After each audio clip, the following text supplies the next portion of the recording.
What up, lifers? What up, lifers? What up, lifers? It's Dave Life. It's Dave Life. You're watching the After Dark podcast. This is the After Dark podcast, episode number 295. Stop carrying dead weight. Stop carrying dead weight. Your success depends on it. Look, man, you could have been anywhere in the world, but you're with us tonight. So I want to say thank you, man. And I really appreciate that. Let's start the show off like we always do, you guys, the right way. Heavenly Father, have your way, Lord. I pray that you would speak to your people. I pray that you would help us to enlighten them, entertain them, and inform them. Help us to have a good message today. Forgive us of our sins that we've committed by both commission and omission. Charge to our heads and not our hearts. And of course, we give you all the praise, glory, and honor. Let us have a wonderful conversation. In Jesus' name we pray. Amen, amen, and amen. Hey. What up, Marcus? Like I said, man, we back in the building. We back in the building, man. Welcome. It's 2025. It's 2025. Great time to be alive. In 2023, we said speak life. In 2024, we said speak more. In 2025, we saying we got to thrive. I think that's the word. We thrive, man. We got to do well this year. You could have been anywhere in the world, but you're here with us tonight, man. If you want to support Dave Life After Dark and Dave Life TV, you can hit us on Cash App at $DaveLifeTV. You see it down there below. Cash App $DaveLifeTV. You can hit us on Venmo at Dave Life. Venmo at Dave Life. Specify who you want the tips to go to. I'll make sure that the hosts get their portion. Y'all ain't been tipping, so I need y'all to tip. If you're on Instagram, y'all can hit us with what do you call those things, y'all? The little heart thing when you buy the hearts. I forget what they call them. Somebody could tell me that. Buy a badge. That's what it is. You can buy a badge on Instagram. It is available. Man, go ahead and subscribe to the YouTube. Go ahead and subscribe to the YouTube. This is what we're talking about tonight. Stop carrying dead weight. Stop carrying dead weight. Your success depends on it. To help me discuss this tonight, I'm going to bring to the stage a couple of my friends. I got my sister from another mister. She's the host of Inside the Drinker Studio. I see her talking to her beloved Juan in the background. I see her. Come on up to the stage. Happy New Year to my friend Michelle F. What's up, Michelle? Hi. What up? Yes, I'm in my living room / kitchen today because my office is getting, it's a mess in there. I'm moving stuff around. I feel you. Well, look, Happy New Year. We have had, I think we did the New Year's Eve episode, right? We discussed that one. That was about the holidays, right? And how men and women celebrate differently. And then last week, we did an episode. Hold on, I got to go to my YouTube because I wasn't prepared. The last episode we did last week, this for all the people that may not have seen us on the holidays. Last week, the episode was The Dark Side of Pretty Privilege. The Dark Side of Pretty Privilege. So I want everybody to check it out. How you been, Shelly Shell? I'm good. A little bit tired. I've been doing my dry January.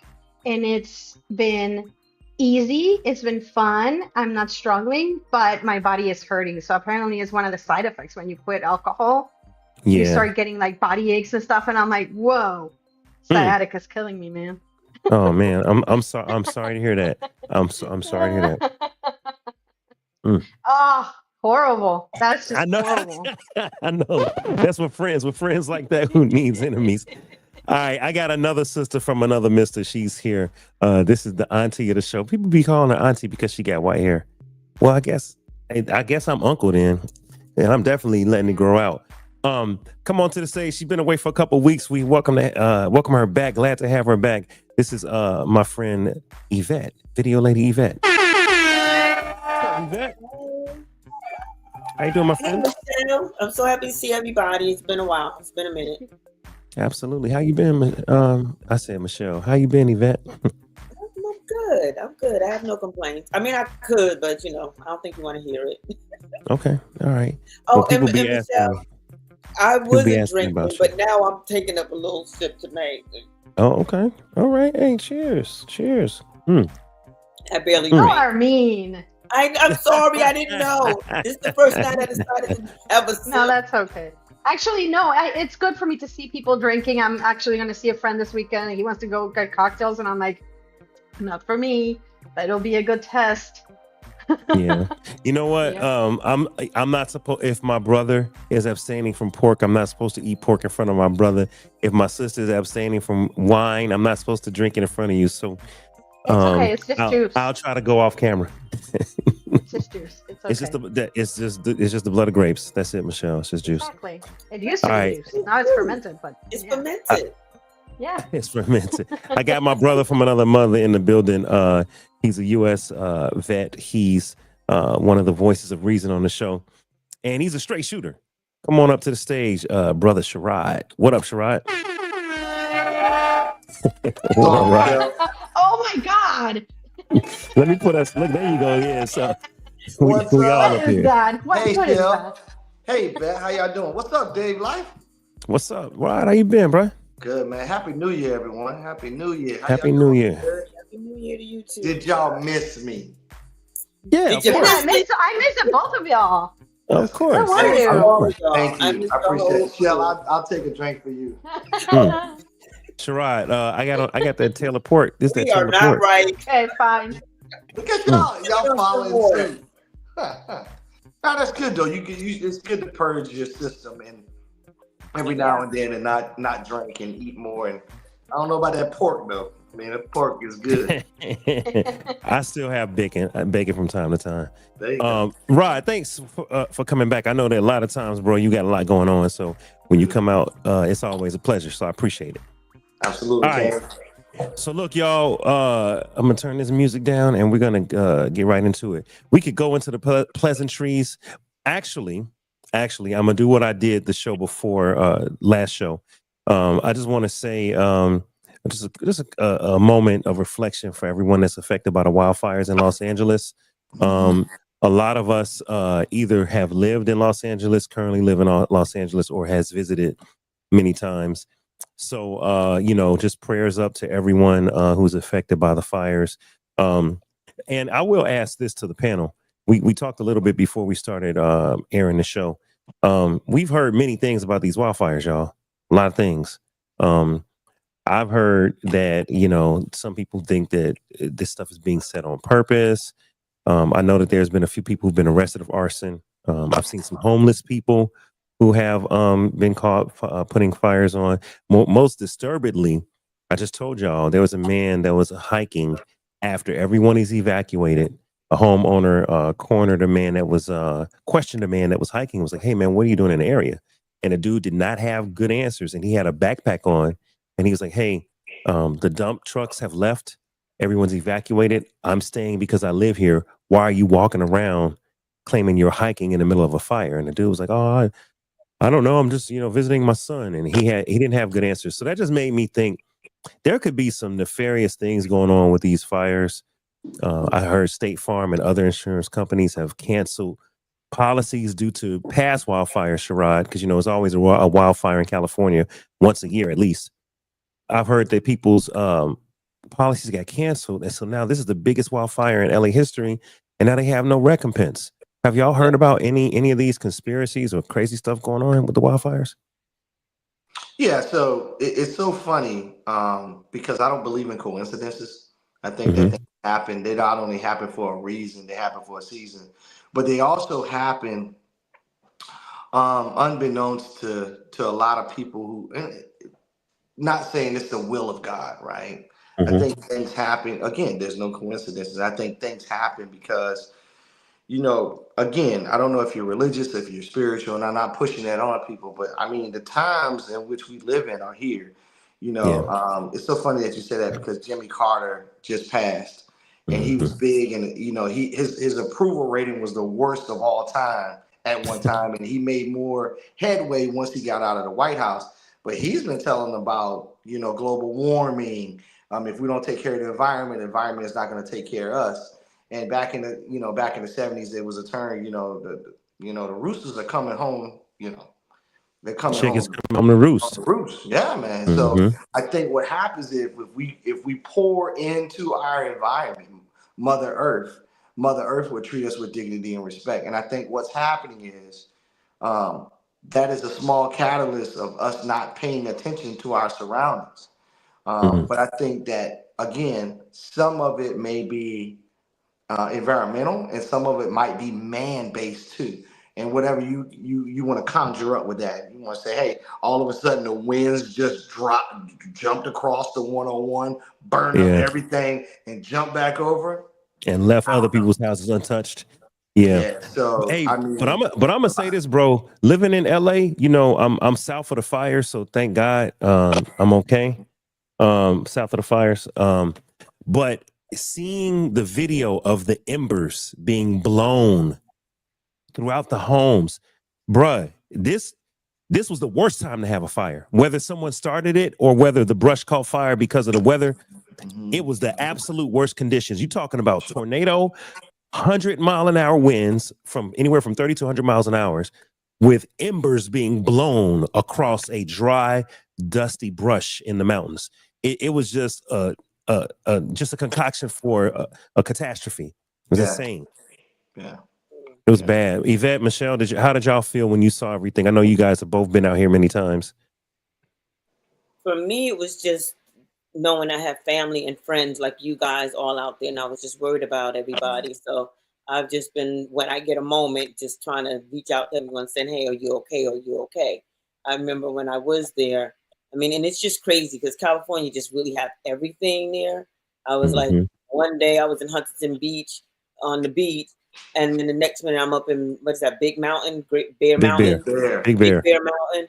And I seen, as I was going up the mountain, some of the burned ambers from previous fires. Like that wasn't even, it's like, it was crazy because you see black bushes and then a little glimpse of life, little green leaf trying to grow out of this burned amber, bush and stuff. And that was kind of crazy to me. But, I just hope everybody's okay, but I know that they're not.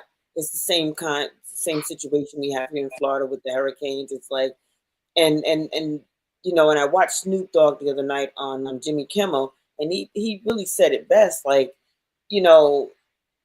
people don't realize what people go through unless they're going through it. Like the rest of the world is just on the outside looking in, like just looking in and going, oh my God, but they don't realize how devastating until you drive through feels when you're going through that. I mean, a hurricane and I mean, I'd rather take the hurricane than fire any day.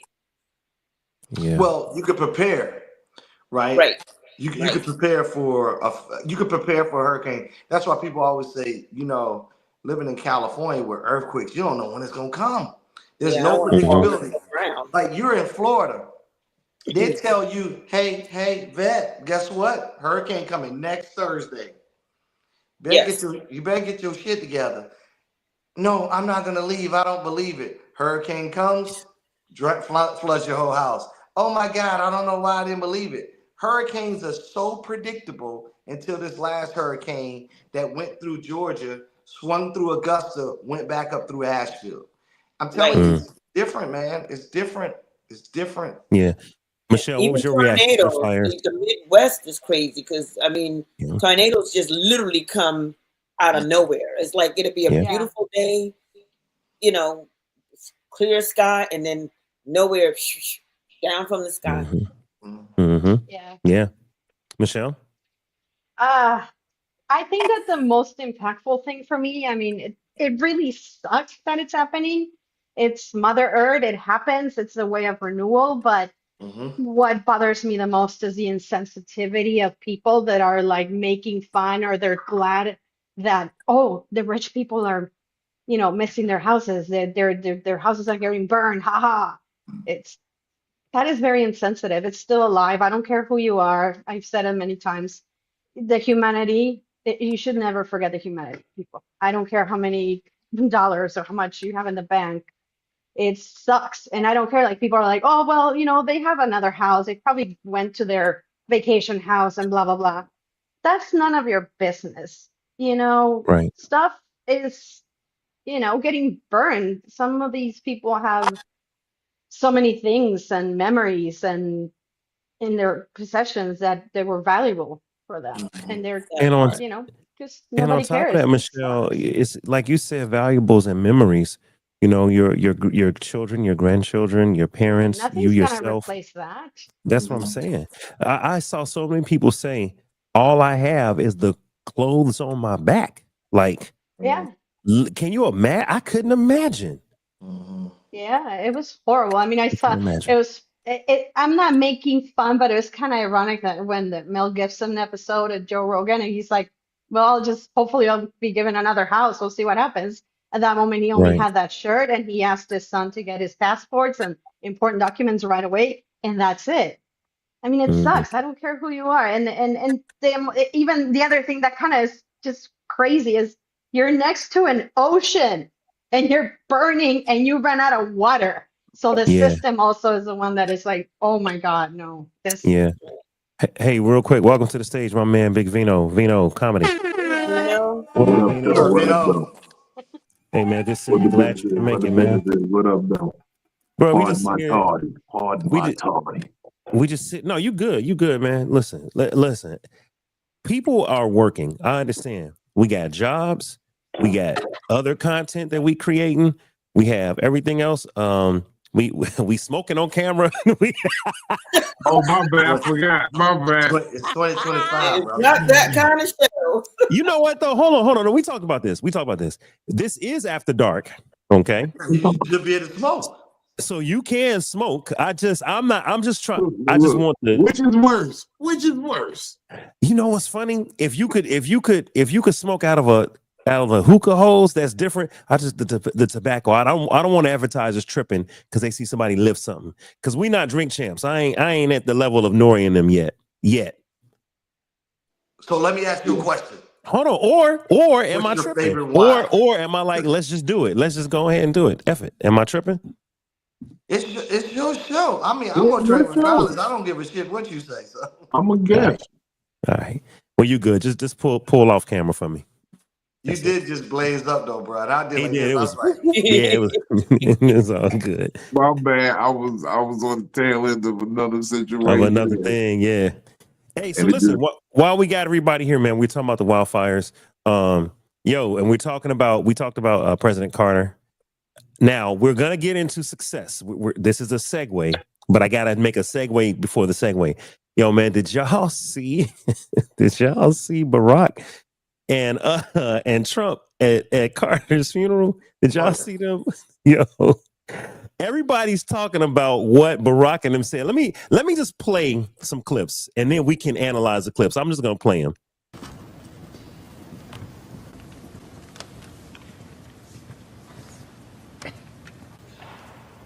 you want to ad lib it? Because I can ad lib it.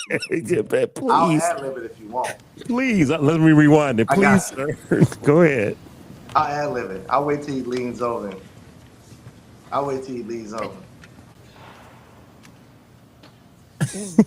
I'll wait till So that was just That was Kamala. Kamala, and That was Kamala. Okay, check this out. Hold on, I got a few of them. We just gonna play them. yeah, wait till he leans over and start talking.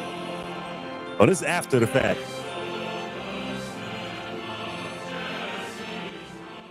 This is after the fact. This was Kamala and Barack talking. Kamala. Yeah, Kamala and Barack talking over there on the right hand side. Everybody was talking about that. This is another clip. I think this is when Kamala and them walked in. Yeah, here they go.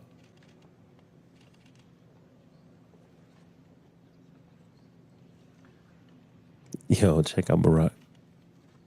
I mean, it's in front of you. What you expect? Hold on, right there. I think Barack was a little pissed. I don't know why. I just feel like Pissed Barack about wasn't what? too happy. I don't know, man. I feel like he wasn't. Maybe I'm reading into it, but I feel like he wasn't too happy. He just kind of. Happy with what? No one greeted Kamala like that. She just kind of. Well, you gotta remember. Now they talking about. He's like, "You good to go? You got enough votes?" Well, I'm gonna. And then he was like, "Hey Barry, where the fuck Michelle at?" He literally said, "Where the fuck Michelle at?" Michelle said she was not going to be a part of this. Michelle, I don't fucking know where she at. I got up this morning. She wasn't there. You got to drag her to shit like this. You see, I got my fucking wife sitting here. Look how I got her here. She's trained. She don't fuck with me neither, but she's here. But she's here. You know why she's here? Because I'm about to be the president. And she don't mess with Trump at all. Melania, she could care less about Trump. You know what I love about? You know what I love about? Everybody's talking about the conversation about what Trump is talking to Obama about. Where the hell is Michelle though? Michelle on a girls trip in Cancun. Yeah, Michelle said Michelle said I she didn't don't want mess no with him. parts of it. She said, I don't mess how with could him. you sit next to this man? I don't when, mess with him. She But did. she's Yeah, not, I'm but she with wasn't Michelle. gonna Like, sit next to him. She gonna sit next to Barbara. No, nope. The way it can't. Okay, so let's talk about that. Let me pause it. So here's what I noticed. Right here's what I noticed. If you look, all of the wives are sitting to the left of their husband. You got Hillary to the left of Bill. You got Barbara to the left of George. You got Melania to the left. So it would have been Michelle sitting right next to Trump. First of all, that's biblical. That is biblical, right? Now check this out. Check this out. Why did Kamala do this? She's going in. You're supposed to sit to the left. She said, "No, nope, I'm not gonna do that. You sit over there." Because she's the one in office. Yeah, she's the one in office. So the spouse sits to the left. Yeah. Oh, okay. I ain't pick up. Is that it? Did I miss that? I missed that. Okay. No, and I'm gonna even go one further. It's okay. Military. The higher ranking individual is on the right. The lower ranking person is on the left. Hence why Joe is at the entrance to the chairs. So if you ever notice, because Joe came in to the left. Yeah, Hillary will always walk. I mean, not Hillary. I'm sorry. If you ever notice, she will always be on his left in succession. Okay. Right. So Joe and Jill. Right. So in the event that they're walking and she became president, he will then move to her left. Oh, wow. Okay. It's military.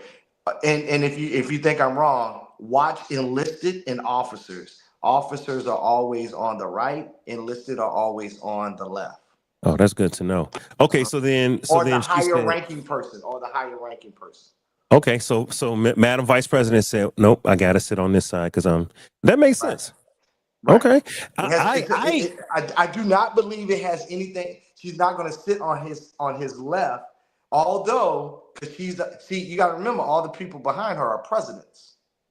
Yes, but she's the serving vice president. Mm-hmm. Okay. Okay. I was on some grimy conspiracy theory. And I was like, and listen, I voted for Kamala. I wanted Kamala.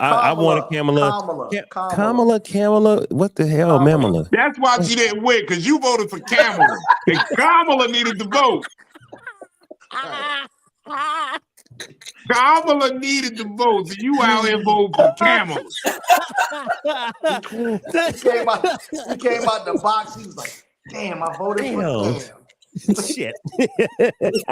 My bad. Y'all done figured it out. Shit. Okay. I was on some conspiracy theory. I was like, she want to be the man in the relationship. Why she got to sit to the right?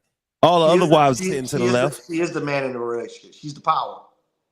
I mean, she is. I don't give a shit. I don't give a shit what if you're on the left or the right. I can care less. But motherfucker, if you on that side, you better handle that side. Okay. I don't give a shit. I don't care. That's equal. That's equality. That's equal opportunity. No, I don't believe in equality. I don't give a shit. If you make more money than me, you can go wherever you want. I don't care. I mean, I really don't. Okay. Now, why should you? Why should you care? Yeah, I don't. But I understand protocol too. Yeah, I'm big on protocol. Yeah. So I got one more clip for you. Her husband, not even knowing it, he's been in the White House for 4 years. She's like, what the fuck you doing? You know, Founders Day is coming up. Get your ass over here on my left. She whispered that to him. J15. Yeah. Shout out to the K's. Shout out to the AKAs.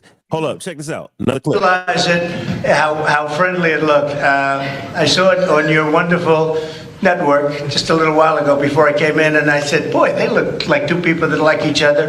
And we probably do. We have little different philosophies, right? But we probably do. I don't know, we just got along. But I got along with just about everybody on that. We met backstage, as you know, before we went on. And I thought it was a beautiful service, but we all got along very well, which is good. I didn't. Now, I have a lot of respect for Obama and Trump for being cordial, chopping it up, respecting each other's position as president-elect and former president. You know what I'm saying? Like that was big because look, Bush stepped right past Trump, and Bush, No, he Bush didn't. gave Obama. He gave Obama the stomach tap, but Bush didn't. I didn't see him greet Trump. So this is the key. Number one, and I'm giving you this on good authority. Behind closed doors, Trump is the coolest guy you ever want to meet. I've heard that. That's number one. I'm not telling you something that I hearsay. I'm telling you something I know for a fact from his driver for his 4 years in office. But when the lights come on, brother, he turns into something completely different. and the crazy part about it is that's how everybody is. Everybody wearing a mask, man. Everybody got a mask on. Like, I think the only genuine person up there that really is cool is like with a boyish attitude was Bush. He gave him like a pound, like, yo, what up, my nigga? Right. Good seeing you again. Which, Yeah. I mean, that's how, even Obama said in his memoir and also said, he said, I never went to Jimmy Carter for advice. Jimmy Carter arguably is the smartest president we ever had. Too smart for his own good. It was just the time. It was just the time, but they didn't give him the respect that he deserved at the time. He's a country bumpkin that didn't understand the beltway in after politics. he left office, then they realized, you know what? We slept on this one. We were asleep. Man, Jimmy was doing shit that was light years ahead. Yes, they slept on him. Right, like all the music and everything now that people are doing in the White House. Jimmy did that with the Allman Brothers back in the 70s. People's like, who the Allman Brothers? Who the Allman Brothers? The Grammy-winning Allman Brothers from like Macon, Georgia. Like, how do you not know them? Like Jimmy, like rock and roll in the White House. It was like, what are you doing? Nah, man. Okay, so let's get to the topic. This is the segue. The topic of today is stop carrying dead weight. Stop carrying dead weight. Your success depends on it. And the reason that I played the clip with all of the presidents is because the two clips that I want to play today are from two people that, well, one was a president's wife and one was president. It's Barack and Michelle, and they both had different takes on the topic. Michelle comes from the take of carrying dead weight. Sometimes you have to let go of things that can hold you back. Let's listen to what Michelle had to say, and then let's talk about it. There are people who they were built for the climb like we were, and some weren't. And one of the toughest things is to find out that a dear friend wasn't ready for the climb. In order to keep pressing forward, sometimes you got to leave them there because you can't carry people when you're trying to get to the top. It slows you down, but there's survivor's remorse. They've reached a point where they've left people they love behind, and they struggle to figure out how to maintain those connections, and it becomes hard and it's draining. If you want to make it, you've got to make some hard choices or you will not make the climb yourself. And then everybody loses. We've been fortunate enough that we've had so many people who were ready for the climb, but for the people who couldn't, we had to leave them behind. Once we made it to the top, if we could reach back and pull some others up, we definitely did. It is one of the greatest challenges when you are pursuing a life that is drastically different from the one that you've come from. So that's the idea, you guys. When you're pursuing a life that's different from where you came from. And I just want to go straight to the reactions. I have bullet points, but I want reactions. How do y'all feel about the fact that, or the idea that sometimes you have to cut things or cut ties to where you came from, or things that can hinder your success? Anybody that want to go can go.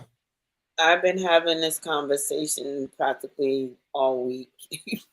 I've been having this conversation because one, my new friend is constantly like, hey, we've got to be laser focused on what we're trying to do.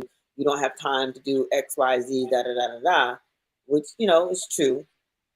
You know, when you're trying to get somewhere and everybody's not in the position to help you get where you want to go. But you also got to look at, perfect example is Hammer. Hammer was rising to the top. He was trying to bring all of his people, all his friends, everybody along on the ride with him, but they were the ones that broke him in the end. You know what I'm saying? So he didn't reach the pinnacle that he could have, you know, and should have been, but because he took his people with him, they brought him down. But I believe sometimes you just got to let people go, because if you're trying to, get to the boardroom and they still trying to be in the classroom, it's not going to work. Two different mentalities, two different mindsets. You're trying to be a CEO and they still just trying to be the worker. It don't work. And that's a problem that we have as a people. We have as a people. We don't see, we don't know how to support and help each other get to the next level. We want to complain or see you got more than I do or whatever, and don't understand that everybody has a role to play. Everybody has a position to play if they know how to, get there together. But that's all. Yeah. Anybody else? But let me ask you this, Vet. You saying that's how we have as the people, and I'm assuming that you're talking about us as black people, right? Black and brown people. Shell, you Just black. people. I'm just gonna say people, but Shell, we normally say that about brown people on the most part. But a lot of people, wherever you feel like you fit in, or that scenario works for you. But I'm gonna say this, and Shell, correct me if I'm wrong. Your ethnicity is Mexican, correct? Mm-hmm. I completely disagree with you in their culture, because the only thing I've seen in their culture is togetherness and pulling up. Everyone has a job. Everyone puts their money in the same pot. Everyone pulls up. Everyone pulls the community up. They still have a sense of village and direction and correction when one is not in that village. They pull them in. I don't know where we lost our way along the way with having that sense of village and helping each other out, but we've lost it. That's a great video for Shell saying that too, because I often compared it to like when they tell you when you're on a plane, don your mask and then help somebody else. And what we try to do before we even put a good seal on our mask to help ourselves before we kill ourselves, we're still trying to reach back, because that's what we're told to do. We're told to do that. When you make it, you keep helping somebody else, but we don't really truly make it before we start helping somebody, right? We're trying to help people before we solidify a good foundation of where we need to be. In the military, man, we used to call it cut the sling load. Like when an aircraft is carrying something that's just too heavy, we cut the sling load, because either you lose 75 people or you trying to keep this damn Hummer right here. No, we don't need the Hummer. It's the 75 bodies that's concerned. And a lot of times we cut the sling load too late, or we don't cut it at all, and we end up bringing down everybody because we don't have systems to do it, because that's what we're told. Hey, man, as soon as you get on now, you get a good job, you got to let your mama stay with you. You got to let your daddy stay with you. You got to take care of your brother. You got to take care of your siblings. You're like, well, damn, I ain't even paid the first mortgage yet, and I got all these people staying with me, and they're not pouring into me. So a lot of times, you know what I'm saying? They're not pouring into me. And a lot of times we tell people like, look, man, I got to get situated first. Then guess what you become? A sucker, a loser, a Uncle Tom, all these other names that you get called. And that's where the guilt comes in. That's comes true. in with that. Because see, we can't handle being called Uncle Tom. I ain't no alcohol. I'm still in the hood. Why are you still in the hood? You a millionaire. Get out of here.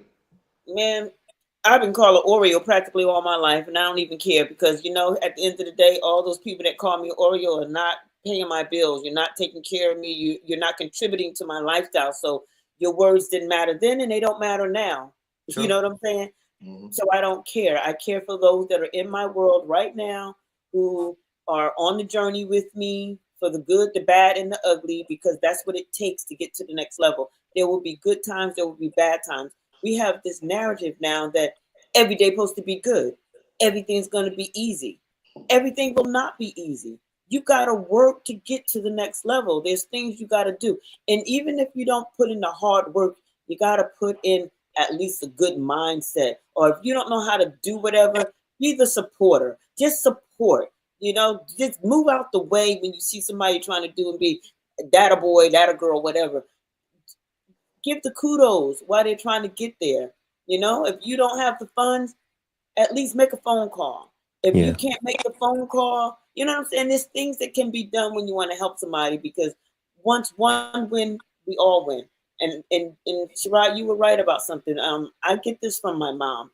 My mom is this person who always says you can't be the savior of the world.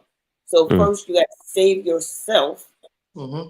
first, so that you can bring on those that you want to save. But if you need saving, they need saving, then what's gonna happen? Everybody's just gonna be screwed. Ain't nobody getting saved. Michelle, is it like that in your culture? Is your culture and your race being your heritage, Latino, Mexican? Do you feel like y'all stay together, or you feel like there's division like it is over here on our side? You're asking the I wrong just want to know. person. I cut off that's my right. family completely, so I She's don't know. different. That's right. She's different. I That forgot about doesn't that. happen in my family. But no, How about all I the Mexicans? How about all the Mexicans you know though? not, it's really, how can I explain it?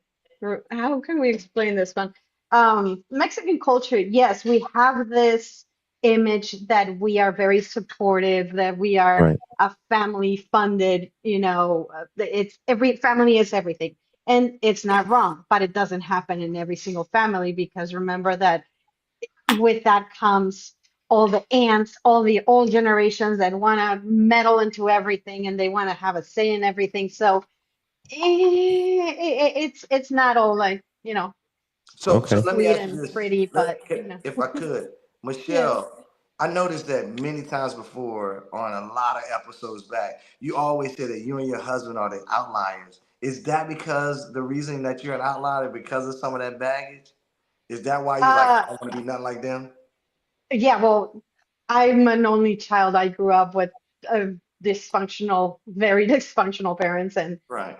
I decided to cut them off for my mental health. It's like the hardest thing I've ever done. And Juan is kind of in the same situation. Like when you get out of that family nucleus and a traditional family, like a Mexican family, you get to know a lot of things outside from that, and then you start realizing, hey, wait a second, they're not perfect. They're not what I thought they were.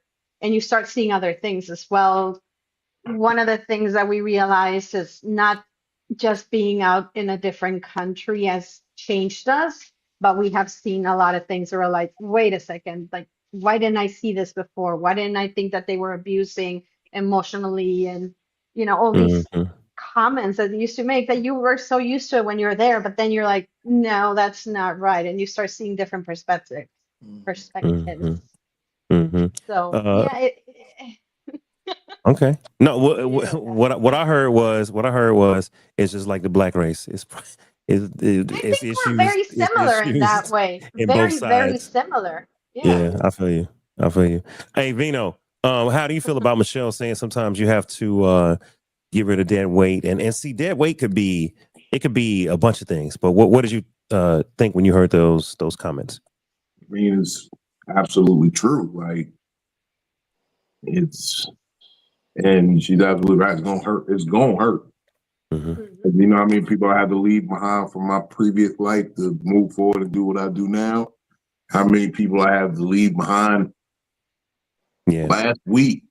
You know what I mean? Like, yo, if you want to make it, you gotta. I can't do nothing if I'm bogged down right here with y'all. Yeah. You know what I'm saying? I can't do nothing. And the real long and short of it is, I gotta leave you right now so I could double back later. Right. Like you said. Mm. And right now, if I don't leave you right now, I won't be able to double back later. Mm. Mm-hmm. Yeah. And I think it's easier for men. I think it's easier for men because women, or maybe I should speak for myself because I know a lot of guys that are always like, cut them off. I can't be bothered, or Mm. they will sacrifice whatever relationship they need to sacrifice to get to where they're going. If it means cutting off the family for 5-10 years to do what they're trying to do, that's what they'll do. Women, I think, have a harder time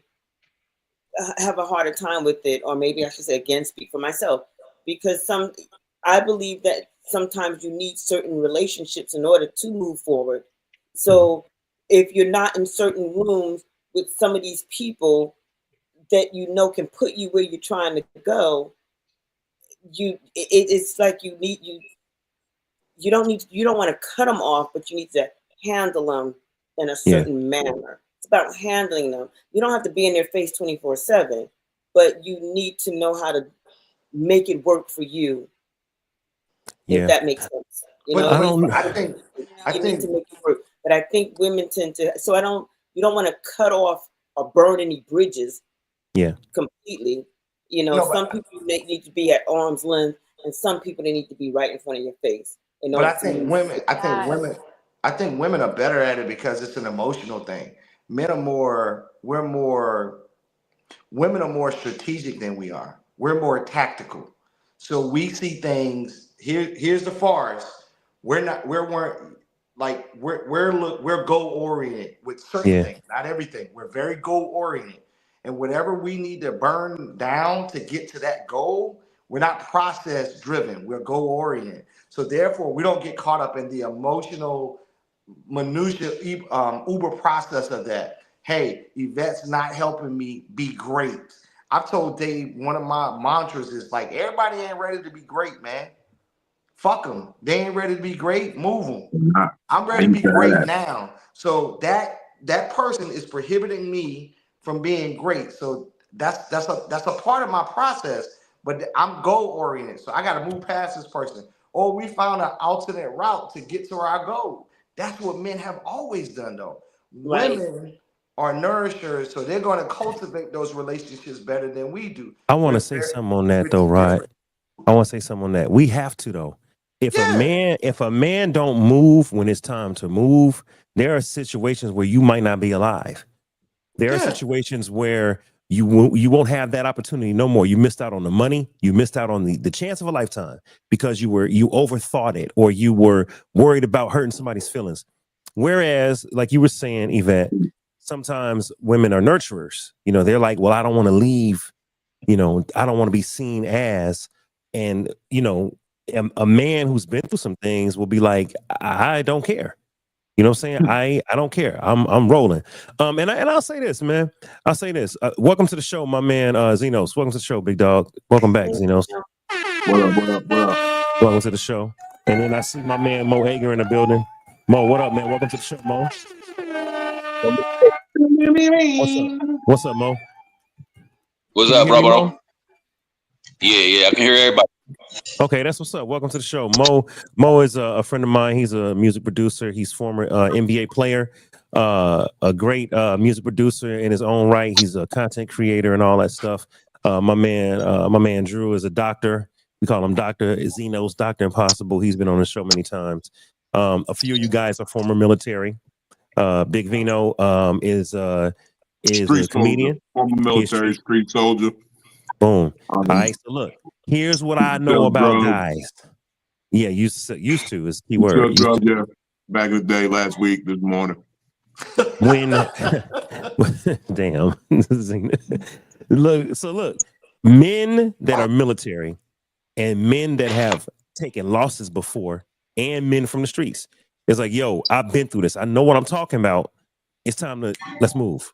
Let's go now. We ain't got time to discuss it. We got to make a move. And the topic tonight, Mo, for who just joined, the topic is sometimes in order to have success, you may have to let go of the dead weight.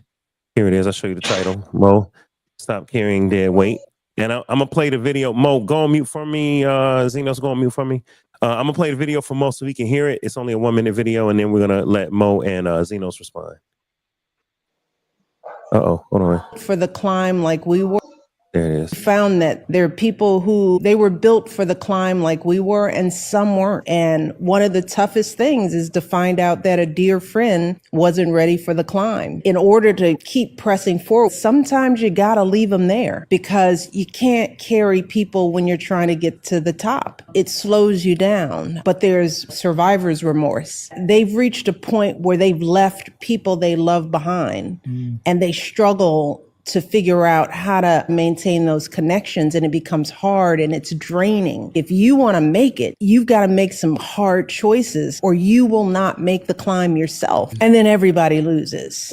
We've been fortunate enough that we've had so many people who were ready for the climb, but for the people who couldn't, we had to leave them behind. Once we made it to the top, if we could reach back and pull some others up, we definitely did. It is one of the greatest challenges when you are pursuing a life that is draining. drastically different from the one that you come from. I found that there are people. Hey, Mo, I want to go to you first. How did you feel about hearing that, Mo? I know you made it to the NBA, right? I know that you are doing your own thing out there. I'm not gonna say you could tell people where you at if you want to. I ain't gonna, tell them where you at. But if you out there doing the thing, man, how was it getting to the NBA and like having to like let go of people that maybe was slowing you down or bad things that could have been slowing down? Because look, getting rid of dead weight could be getting rid of people, getting rid of situations, or getting rid of habits. You know what I'm saying? So how did you get to the NBA, man? And you know what I'm saying? Speak on that, like getting rid of dead weight and having to just move on. Yeah, man, that's a great topic, man. I feel like I've dealt with this and several times in my life, but I feel like just initially, just coming out of high school was very important for me because once I went to Michigan State, a lot of the homies who I was in college and high school with, I allowed them to stay where they was at because even when I was in high school, they was already doing things that was not necessarily helping me get to the next level. You know what I'm saying? Like some of my closest homies who I came up with, we both wanted to make it to the NBA. We both wanted to go play college ball. We all wanted to be the greatest players we can be, high school, college, NBA. But the difference was these guys it was partying. They was wanting to party early on. I'm talking about while we as teenagers. I'm like, damn, this ain't the time to be partying. So I literally had to cut off those people. And these were best friends. And then once I went to Michigan State, I completely cut off all of the homies from school and back in Detroit, in order for me to focus on my 4 years at Michigan State, in order for me to make it to the NBA. But what happened to me was I made it to the NBA, right? After all of that focus, after 8 to 10 years of just focus, dedicated focus, I got what you said, survivor's remorse. So when I made it to the NBA, I wanted to go back and get all my niggas. I wanted to go party with my niggas. I wanted them to see that I was a real nigga and be around, and rightfully so. I wanted to be around the homies because I missed out on so much time preparing myself for the next level that I ain't get a chance to really kick it with my dogs like that. It's still my dogs, but once I made it to the NBA, I was like, all right, well, let me go get my dogs and make sure they. So I'm opening up my network for some of the homies once I got drafted to the Dallas Mavericks, right? So what the first thing I did was like, all right, cool. One of my best friends, he's a party promoter. All right, cool. Let's throw a party down in Dallas, whatever. Get your name out there. Open up your network. You know what I'm saying? So what happened was I did a big ass party my rookie year in Dallas, and I brought the homies down there and just completely opened up a whole new lane for them. But in the end, it ended up hurting me because guess what? The NBA found out like, oh, he's already having a party. So what happened? Opened up their network, but for me, I ain't even played a game in the NBA, and I'm already looked at as a party. I'm already looked at as a guy who don't take the games. Already looked at somebody who want to roll around with an entourage. But in my mind, all I really wanted to do is hang out with the homies, show the homies that I ain't forgot about them, put them in position to win. But I did it way too soon. But the reason why I did it because it was a level of survivor's remorse because I was so focused for so long that I feel like I neglected the homies. So whenever I had an opportunity, you owed them a good. You owed them that party because you neglected hanging out for so long. But it ended up hurting me. All right, so you know what I'm saying? So I want to speak on that. Yeah. That buyer's remorse, that survivor's remorse, that winner's remorse. Zenos, talk to me about because we both went to the same college. We went to Tech, Georgia Tech. All right, but you went the military route. You know what I'm saying? And the military paid for your school. You made a lot of sacrifices, and you served, and so did you, Sherrod. How did y'all handle? I gotta focus on my future, and I gotta do these things. And granted, we got people in the hood that may want to still have us hanging out or doing whatever, and we're like, nah, I gotta go to A&T. I gotta go to Tech. I gotta go to Tuskegee. I gotta serve in the military. I got married. I got a child. Like sacrifices, but people still look at you like, yo, man, you owe me, or why ain't you down? Or how did you handle, Zenos, the success for that matter, and focus? Can you hear me? Oh yeah, you're super clear, crystal clear. I don't know if I can answer that, man. You might be asking the wrong person because I've always been a solo dude, like lone wolf, whatever you want to call it.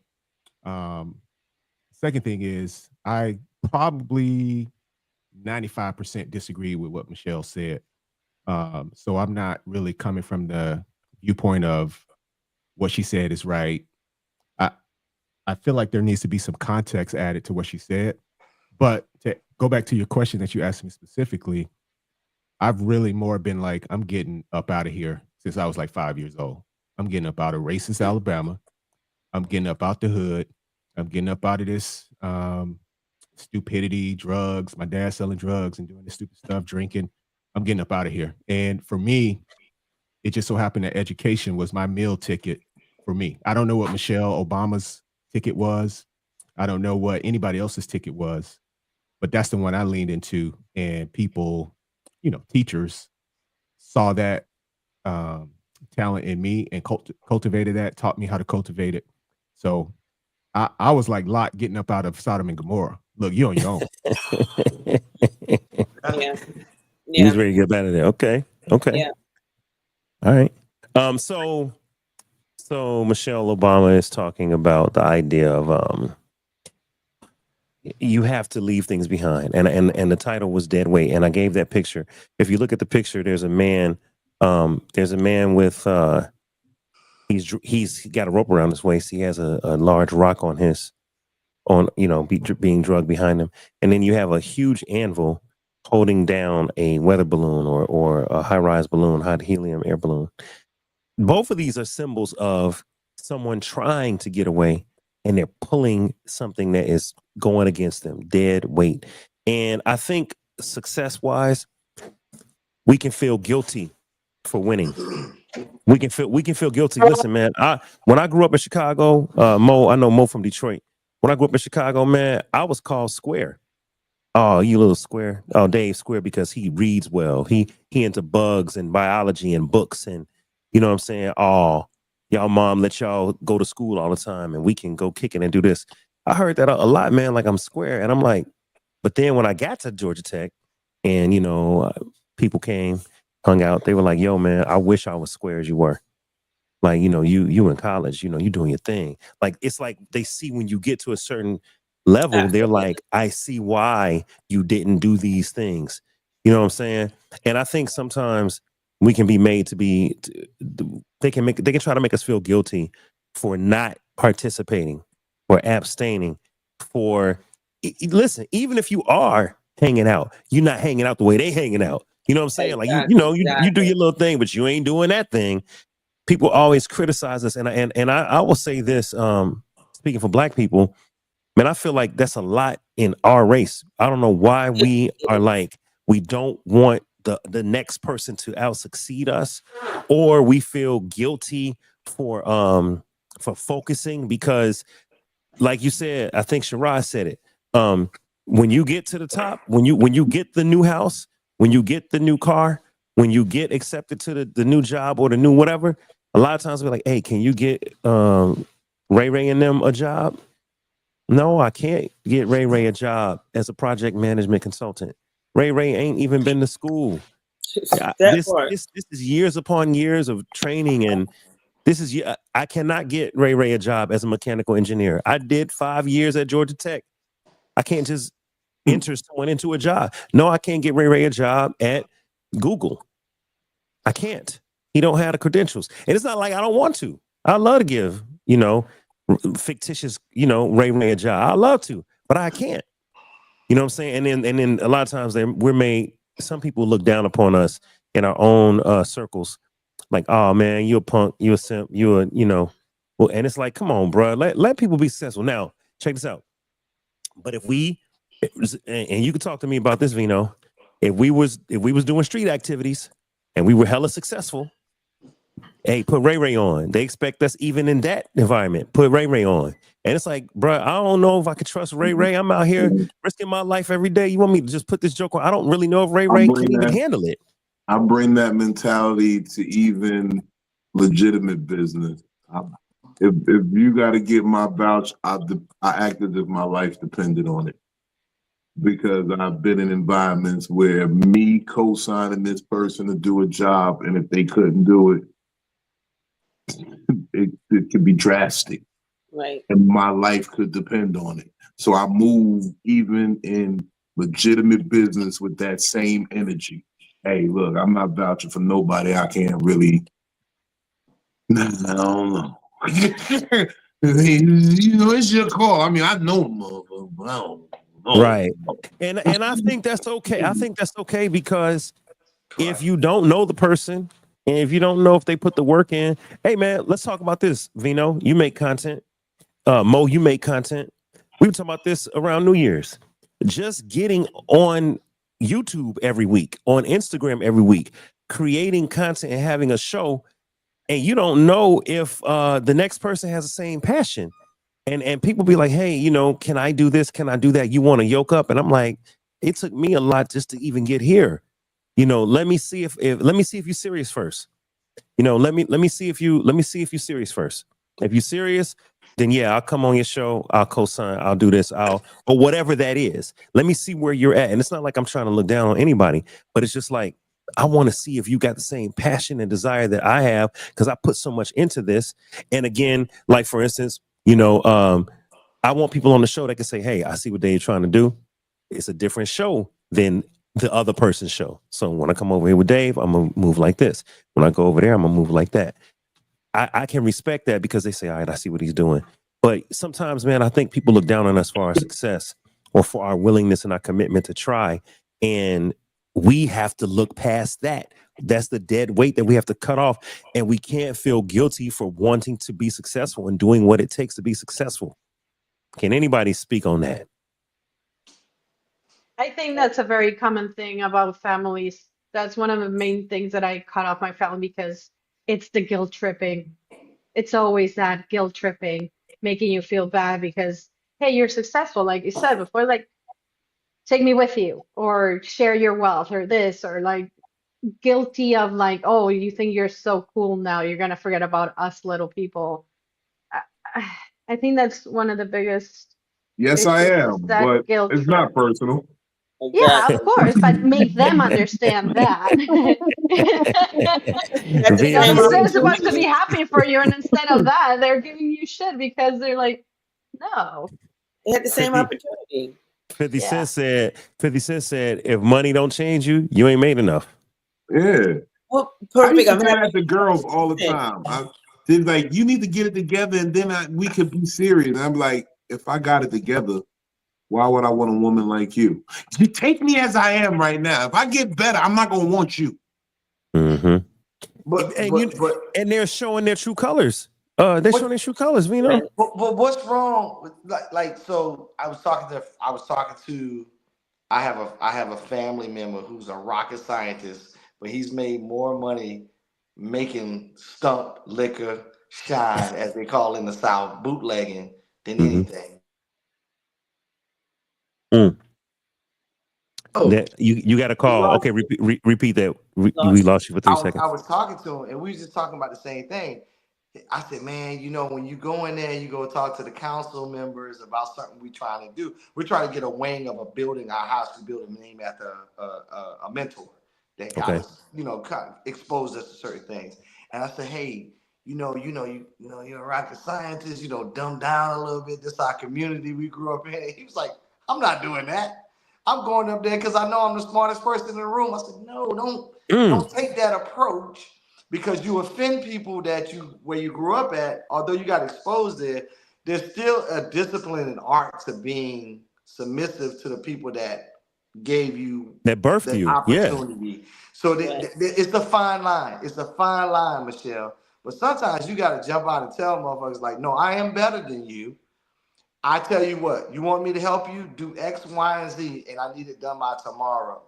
See, the one thing about people who are not built to go to the mountaintop with you, they ain't got the same oxygen you got. They ain't ready to burn the same midnight oil you already been burning, and you ain't got no problem burning it.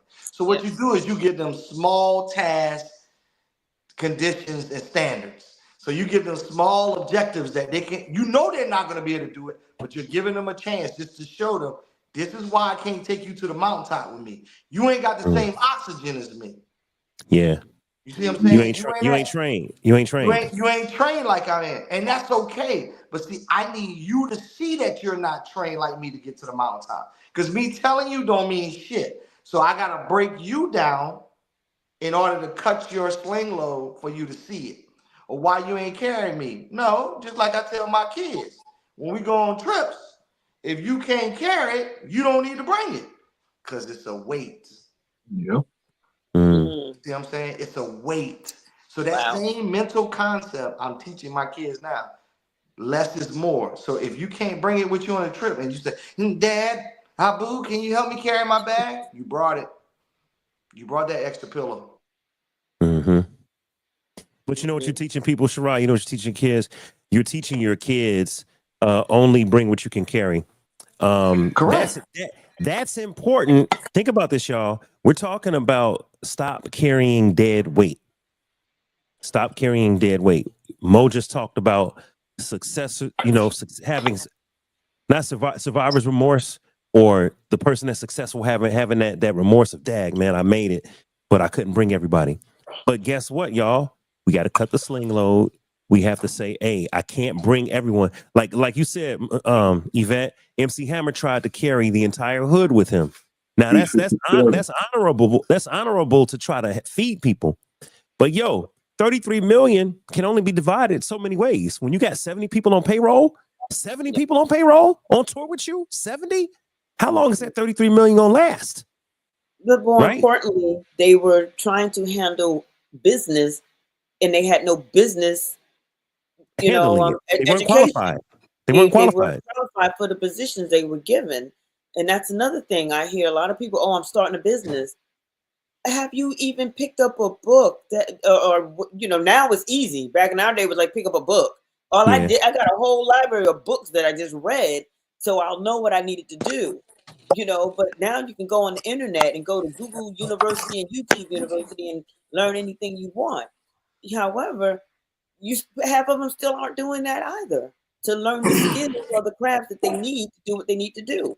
Once you take all that, you still got to make connections. Once you make those connections, how are you going to handle yourself? Can you walk in the room being big? I had a friend of mine who used to always says, oh, you should be a millionaire already, Vet. You do X, Y, Z, da, da, da, da. You meet all these people, you should be dressing this way and looking this way. And that I says, when I go into a room and I have my conversations, I don't care about what I'm dressed in. I mean, I'm going to dress presentable anyway. But me trying to wear Armani and Gucci and Poochie and Uchi and none of those people mean nothing to me. I don't care about those things. I care about what I carry here, because what I got right here will give you and me the bottom line. If that bottom line is going to be blue, that's all people care about, is how much money we going to make at the end of the day. That's the problem. But real quick though, hold on, what you mean that's the problem? Asking, what do you buy Coochie and Hoochie at? Where that sold at? Because I want some. Hold on, I want to hear Zenos' response. He said that's the problem. What's the problem, Zenos? The problem, here's something that we're missing right here. Hold on. We lost you. Lost me? Okay. You back now? Yeah.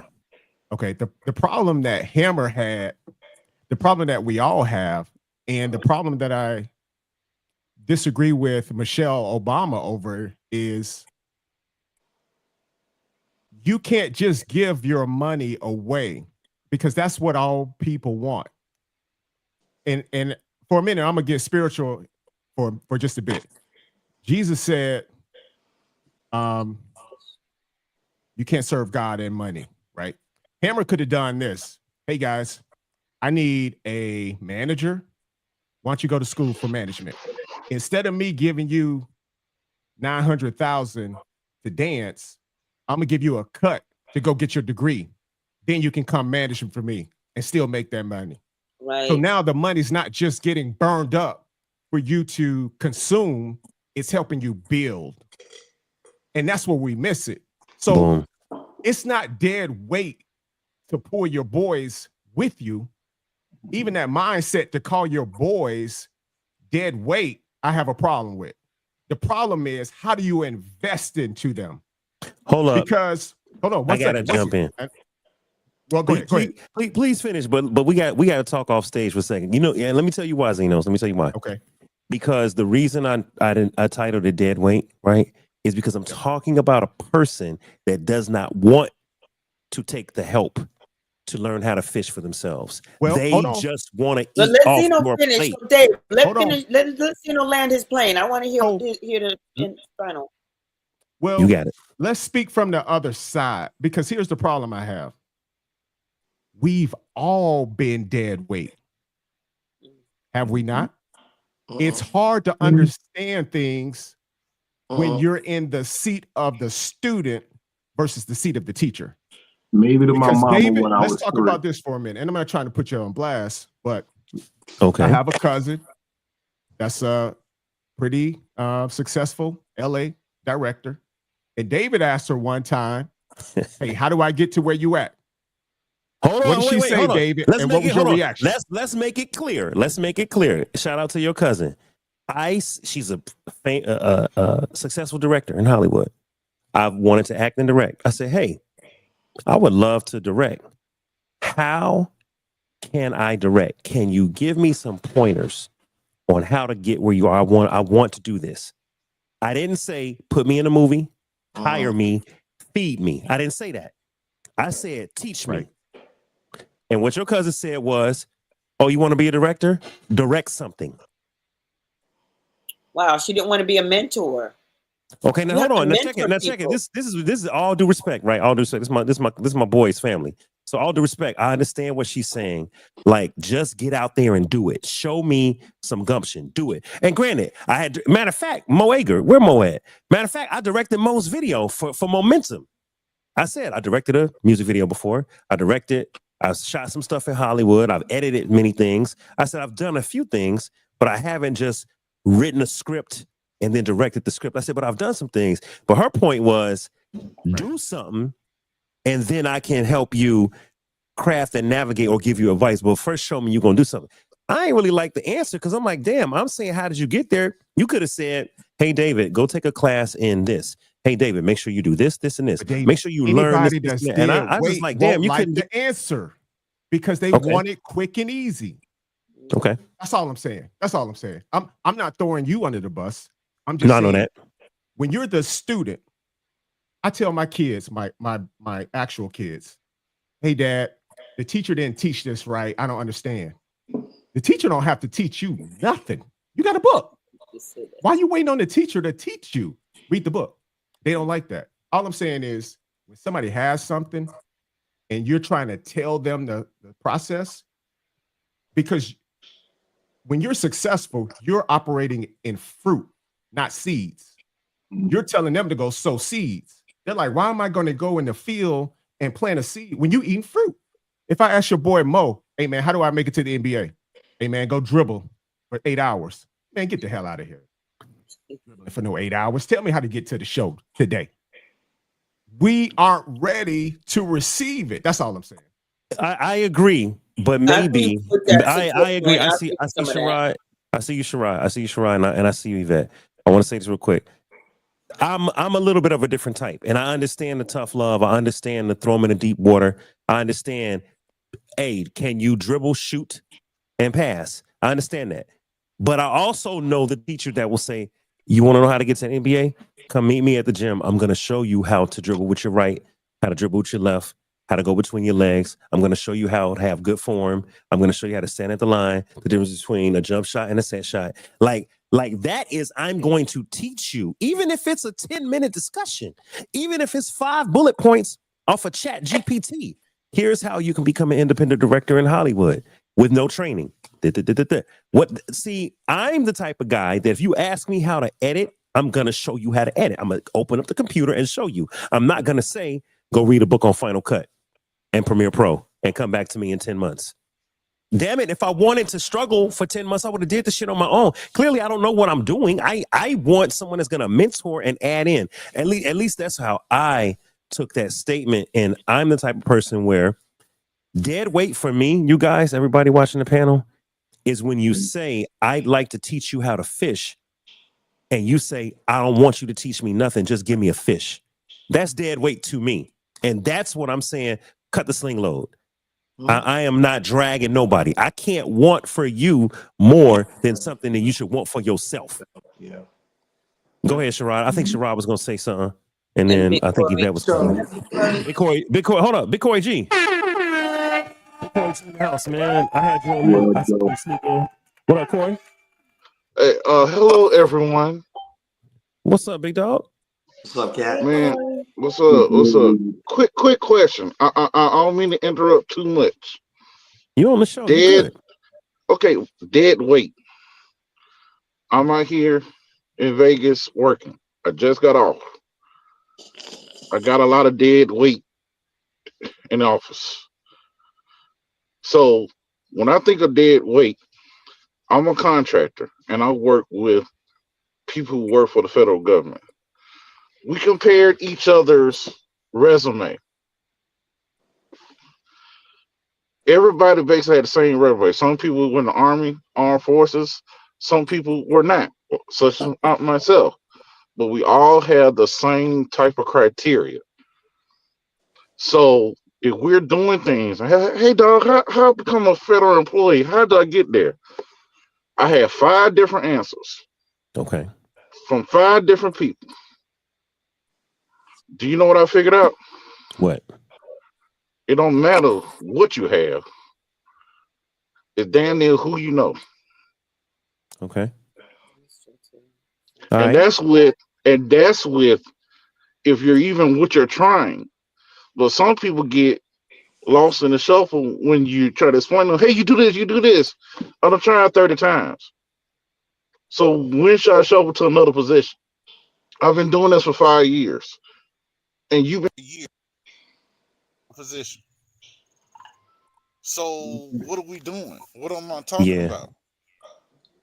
So what's the dead weight in that scenario? Is the dead weight the person that doesn't do the research when he gets the 5 different answers and he kind of gives up, or is the dead weight the people that's giving you all these answers but not really putting a word in for you and grabbing your hand and helping you up? What's the dead weight?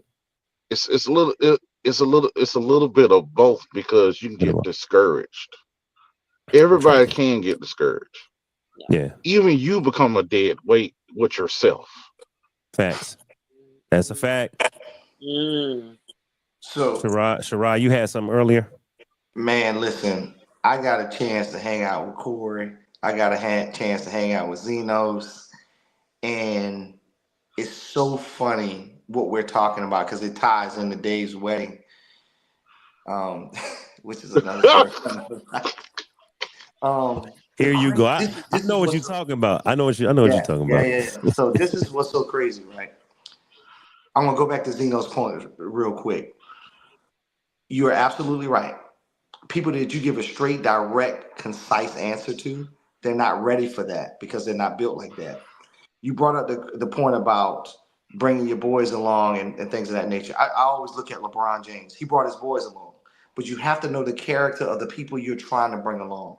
You have to know what their ceiling is. Everybody got a different ceiling, and a different ceiling is just like dead weight. You can't bring certain people to the promised land because you know they can't handle it. That could be mentally, physically, spiritually, emotionally, sexually, certain vices that they have. So I think as a good mentor to a good mentee to your friends, because I think LeBron's a great mentor to all of his boys. He knows what their capabilities are, right? He knows what their strengths are. He knows what their weaknesses are. What he's done is put each one of his boys in great positions to be great. Right. That's look. Leadership reflects character, and if you're a great leader, you know what character the people you have around you are. That's number one. You don't put people in positions who you know can't come to the mountaintop with you, because some of them aren't supposed to come to the mountaintop with you. Exactly. Come Some of on. them are supposed. Exactly. But see, you have to be okay. Back to what I said earlier, understanding, being goal oriented, say, hey, you know what? And no hit on anyone. I'm just gonna say names. Hey Mo, your job is to make sure we can get in the gym because you're a basketball player. That's your job. Zenos, you and your wife and damn near all your kids went to Georgia State. How do I get in? And I'll even make it more personable. I called Dave the other day because I had an interview. Dave then in turns uses his network to call Zenos. Zenos and Dave give me a 30,000-foot level about what I should say, what I shouldn't say, but then they followed up with that with sending me documentation. Why did he send me the documentation? Because But guess what I read the didn't do? documentation. Guess what I didn't do? I didn't say, "Oh, you want to get a job in this area? Yeah, go read about it and come talk to me when you've tried a few times." That's what I didn't do. What I said was, "I don't know, but I know someone who do." But guess what And I Zeno made said the though? connection. Guess what Mhm. Zeno said? Guess what Zeno said though? Zeno said exactly that same thing. Hey, Rod, you need to benchmark off of Nike. Rod, you need to see what they did to do this, to do that. He did that. True. So now it is incumbent on me with that little morsel of information to Okay. go read it. And what did I There say you when go. I got off the phone? I said, you know what, Zenos, you're right. Let me go and see that. I haven't, I don't know. But Yep. he followed that back up. See, everybody is not necessarily a burden, and Agreed. everybody is not necessarily dead weight. Some people Right. just need to be corralled in a certain swim lane to make them great. And a lot of times we don't take the time To to lead. push people in a direction and lead them. They'll follow Mm, you if you To lead. lead them. But a lot of times we cut them off too soon okay. because you know why? History has taught us that. History, family dynamics, how we grew up, they've taught us that. Like with me, certain things I ask you, I'm gonna ask you one time, hey, are we Yeah. doing this or not? The minute you fluster or you don't know, Him and then I hawing, yeah. automatically I cut you off. Because I know I you can't handle it. So we should make a distinction in between, and I listen, I hear what everybody's saying, and I chose the title for a reason. I wanted people to talk, right? Because let's be honest, there are people that are literally, and I'm not talking about human beings as though they don't matter. Please hear me. What I'm talking about is the person that refuses to try, has no interest in trying, and all they want to do is be fed. Just feed me every day. I don't want to and I'm talking about the people where you didn't try it 1,000 times. They're Right. like, hey, brother Zenos, you shining. How did you get your PhD? Hey, brother Mo, you making these beats. How? Brother Mo, you been to the NBA. You know, how? And you start telling them how, and they don't want to put the time in. After a while, it's like, hey dog, I cannot keep doing and taking away from the going back to the oxygen mask. I can't keep taking my mask off, taking perfect time and opportunity away from myself, giving you my mask, not even giving you your mask, giving you my mask Right. and hurting myself, and you ain't even working with what you're given to try to get your own mask. You know what I'm saying? Like, we can't keep doing that. We have to take care of ourselves so that we can then take care of others. You got to go, Mo. Oh, hold on, Mo. Let me. I think you're on mute. Hold on, Mo. First and foremost, I want to say everything y'all said is 100, man. I feel like everybody making some great points, and I think like they're all coming together as one understanding of what this thing really means. Because I give y'all an example full circle. So I came to Asia in 2017, but me and one of the homies wanted to come together, but for whatever reason, he backed out.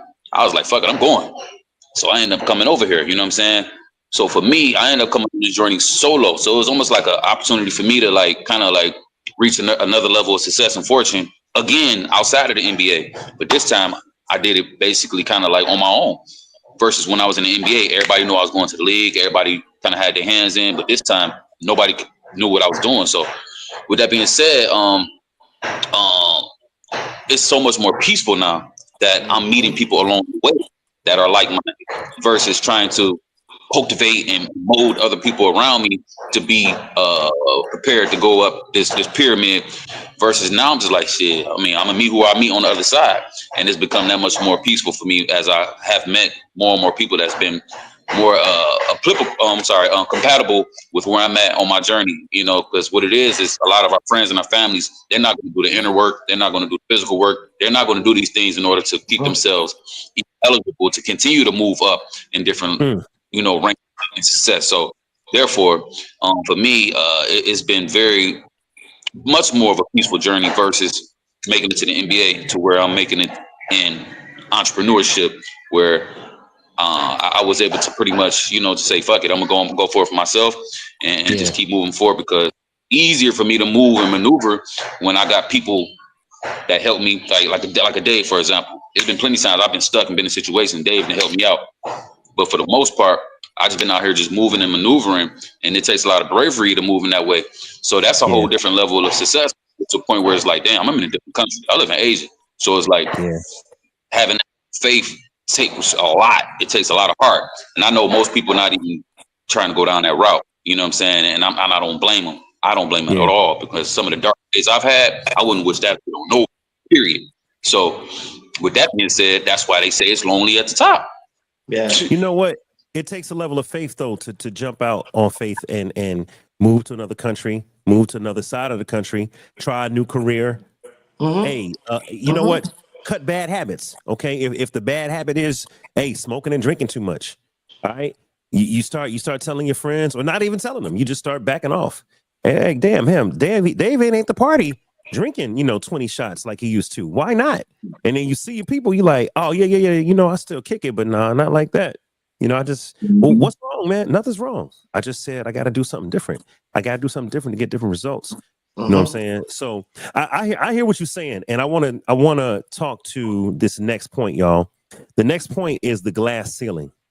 All right, the next point is the glass ceiling. We talked about having to pull people, but what happens when people push you down? What happens when you are stepping out on faith?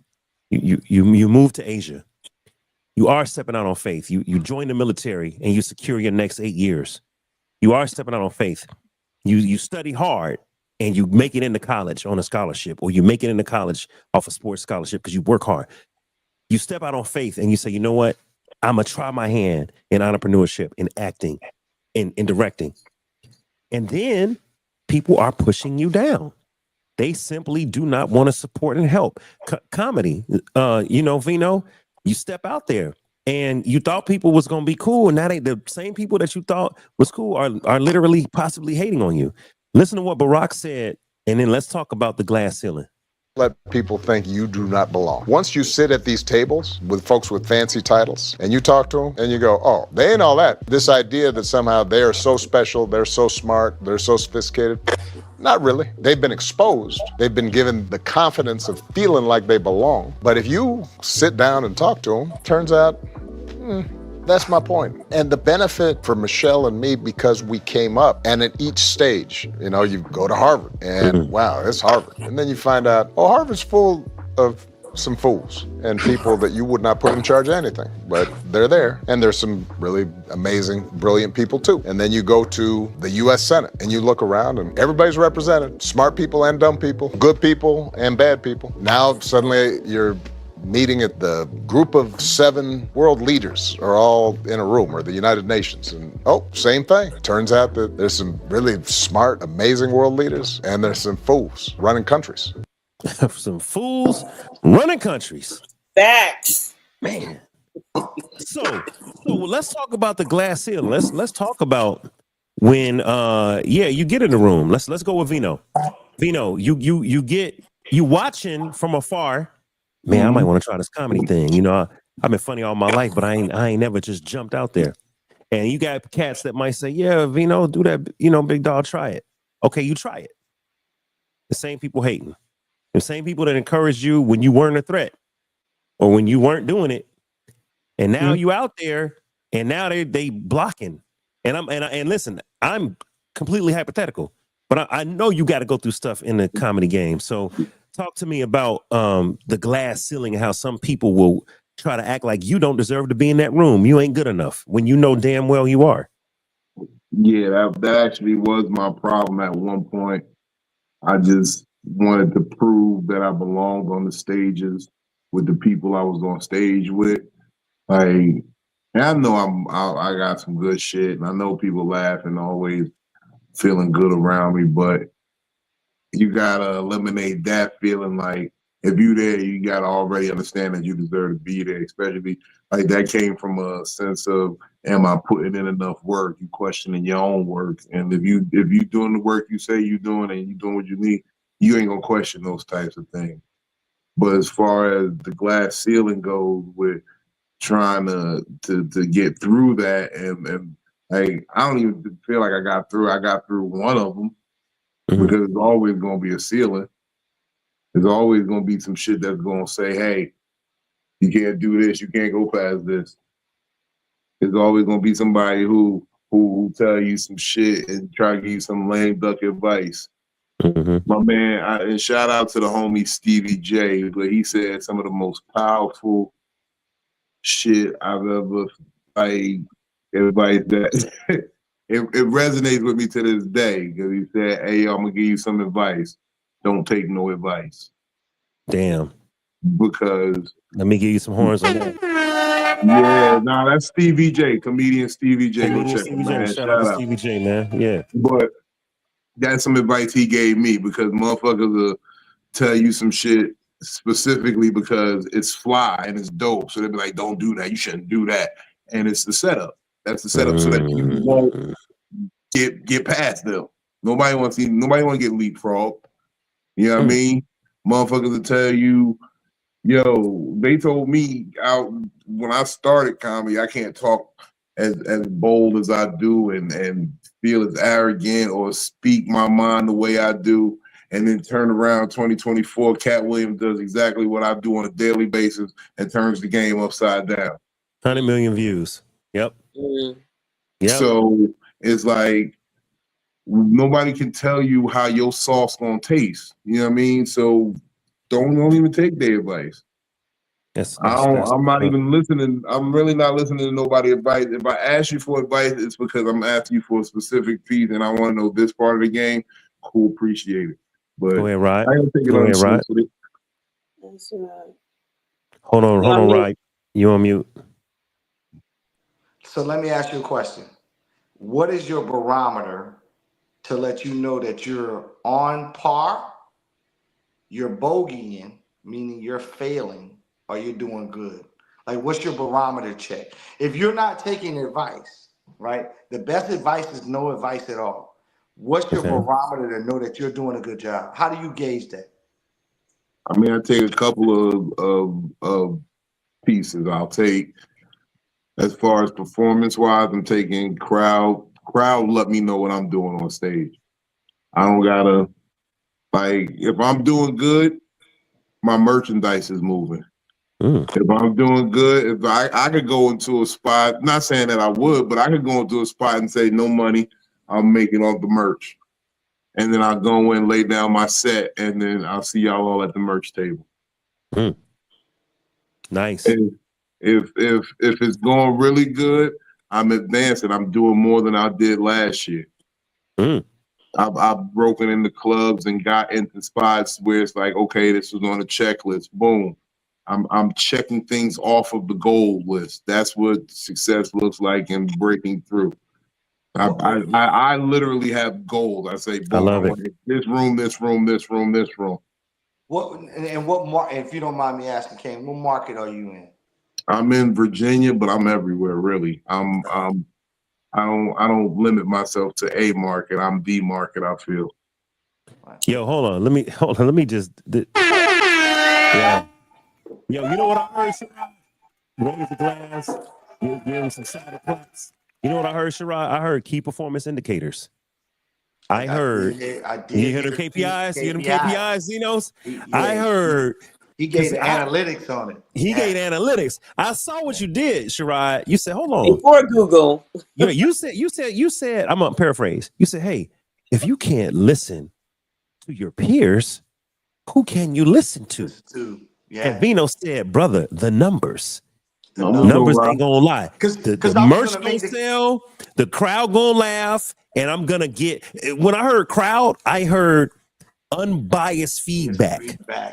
Crowd-sourced feedback. Because you know the reason I said that, I wanted to make the comparison because see, and I'm going back to Mo. Mo numbers in college were fucking bananas. Don't let them fool you and think they weren't. That's how we got to the NBA. But that's what I'm saying. It's all about numbers. It's all math. It's all analytics. He knew, I need to average this as a guard to get here because people that came before me have averaged it. This is a formula for it. So if I know if I do this, I can play in this market. This team needs this person in this market. So that's why I asked you, what market are you in? And once you said that, sky's the limit. So guess what? And the reason I asked you that, I think we so many times we do. I've done it myself. We listen to advice from others. They're not ready to be great, but they do pull us back a little bit. and say, you Yeah. know what, maybe they're They right. put their limitations on you. Yes, They put their that fears. part. They put their They dim our That insecurities light. part. on you. They dim our light, and that's insecurities Yes. that they have. That's why I tell Dave. I've been telling Dave this shit since I met him. Everybody ain't ready to be great, man. They ain't Yeah, ready to man. be great. Mm-hmm. So That's if like see, parents. Yeah. but that goes Listen, back to your village. It listen, Parents. listen, goes back Parents. to listen, somebody listen, poured that Shirai, in. Yvette, all of us on this panel have reached some level of success. All of us on this panel, our family and friends could say, "Oh, they doing it." Right? And guess what, Sherrod? You say everybody ain't ready to be great. Shit, some of us ain't ready to be great. I'm talking about myself.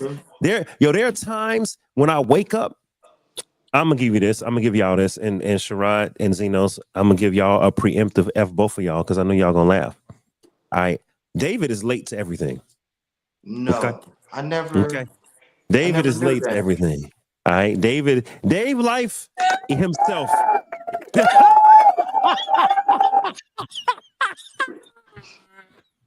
Wait a minute.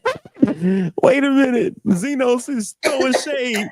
Yo, Xenos got a board. He ain't telling y'all. Yes. See y'all fuckers. Xenos got a board. He gonna applaud on my show on a joke about me. You're an asshole. That's my brother right there though. But listen, y'all, Dave is late. I'm habitually tardy. Okay.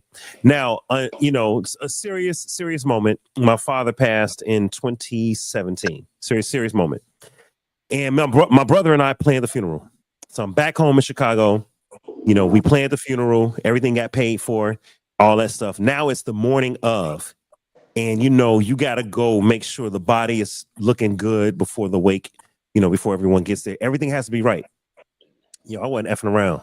I got my ass up, showered, shower, shave, clean. I was cleaning the 4 dogs, cleaning the Board of Health. I got there early.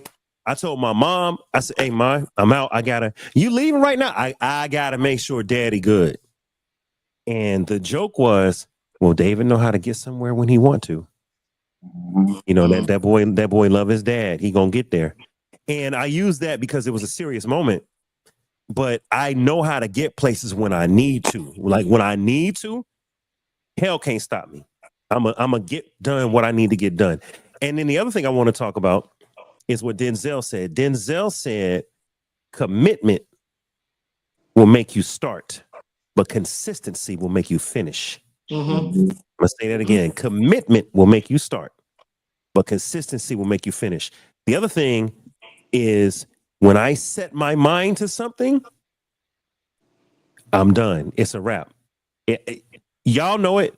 When you ain't got to talk to nobody, Sherrod, Zenos, Yvette, Michelle, Mo, Vino, when you ain't got to get nobody's opinion and you're like, yo, I'm doing this. I have decided this is what I'm doing.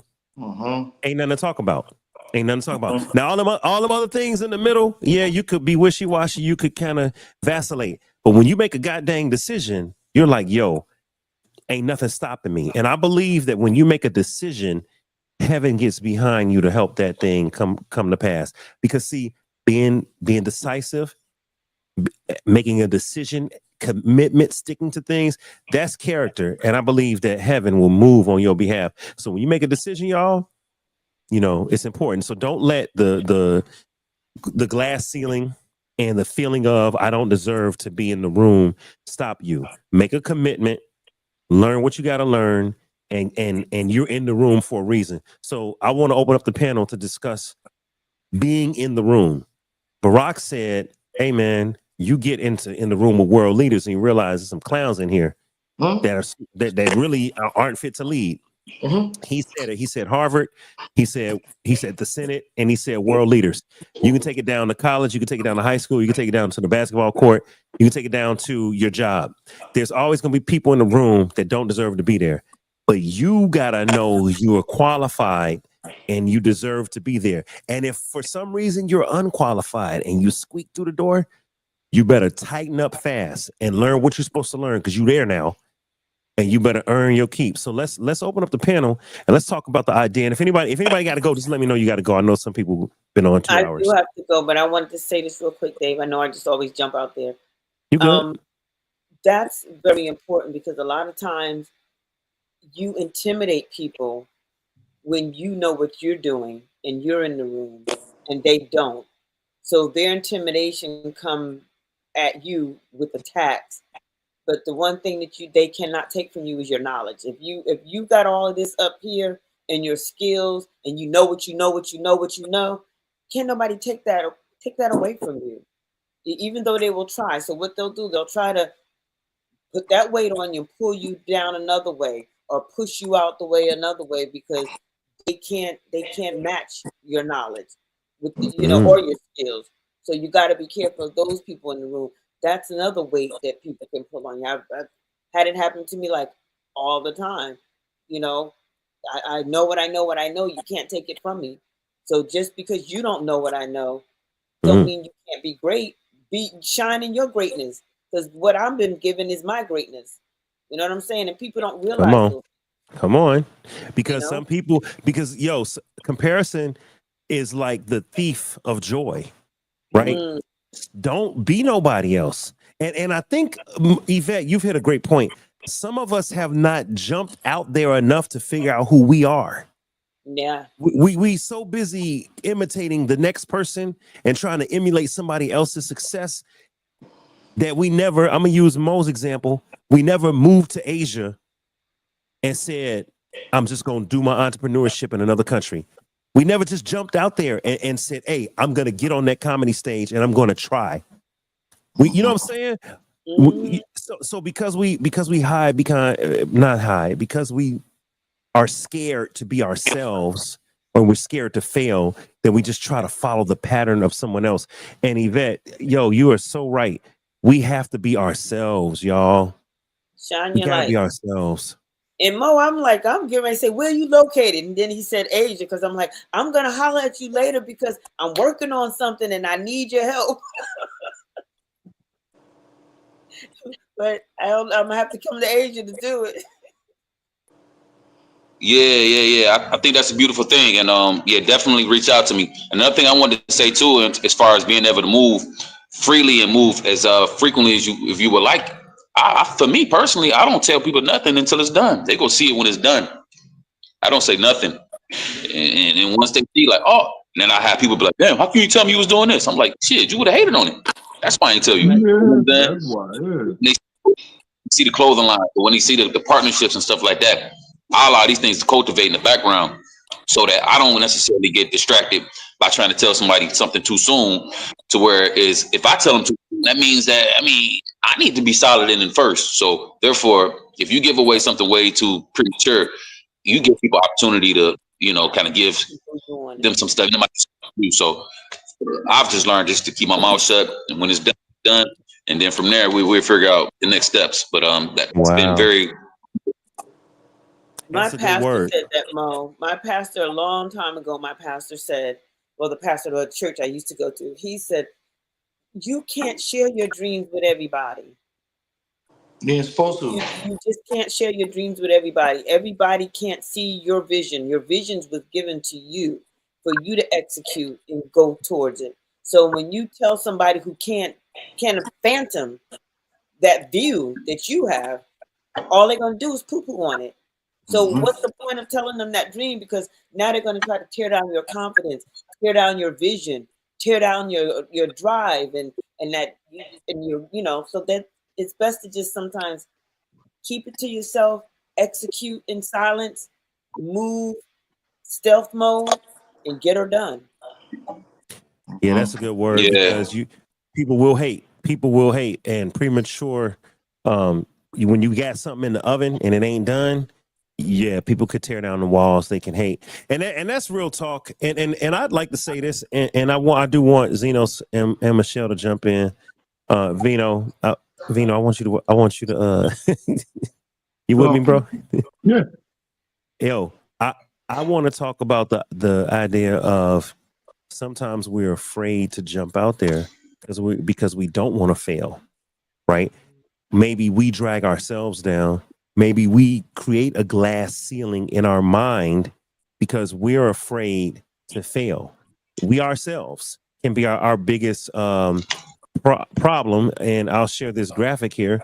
This is the graphic that kind of exemplifies it. Look at that. You got 3 or 4 people that see the ceiling, but for some reason somebody else found the ladder, but they just stuck on the ceiling. How can we not be our worst enemy, you guys? Michelle, Vino, Xenos. I feel like a lot of times we overthink ourselves. We think of every problem and everything that could possibly go wrong, everything that's not right, everything that's not right now, why the timing's bad, and you ignore the fact that what if this shit go right? What if this shit is better than you expect? Like, Okay. the fear of failure is the worst fear I think ever, because it freezes you in place. It makes it so that you don't want to make a move. And that's what I fear more than anything, not making a move. Like, Yeah. don't put me in a position where I don't make a move. I wanna do something. I wanna, even if it's the wrong move, I wanna do it. I can't sit there and just wait for somebody to tell me, well, you waited too long, so you missed your chance. Yeah. You could have did something. And you can't let people tell you you're getting too old, or that'll never happen for you, or you're like, that's not real, y'all. That's not real. You know what I'm saying? I just turned 51. I got married at the age of 50 for the second time and final time in my life. And I found the person that I really have been looking for. And a lot of people criticize me. I use that as an example because I did put stuff out online and say, this is what I'm looking for. Boom, boom, boom, boom, boom. And the haters came. And when the haters came, I could have gave up and said, man, maybe this ain't gonna happen. Maybe this ain't for me. But no, I believed and I continued to pursue, and God gave me everything I wanted. What I'm trying to say is, when I got divorced at 35, I didn't know it would take 15 years to get married again. I'm thinking 35. You was hanging out with me. That's why. Right? Yeah, your ass in these Hollywood streets. You know what I'm saying? You know what I'm saying? But you listen. He's one of the friends I had to cut off. No, I'm kidding. I'm kidding.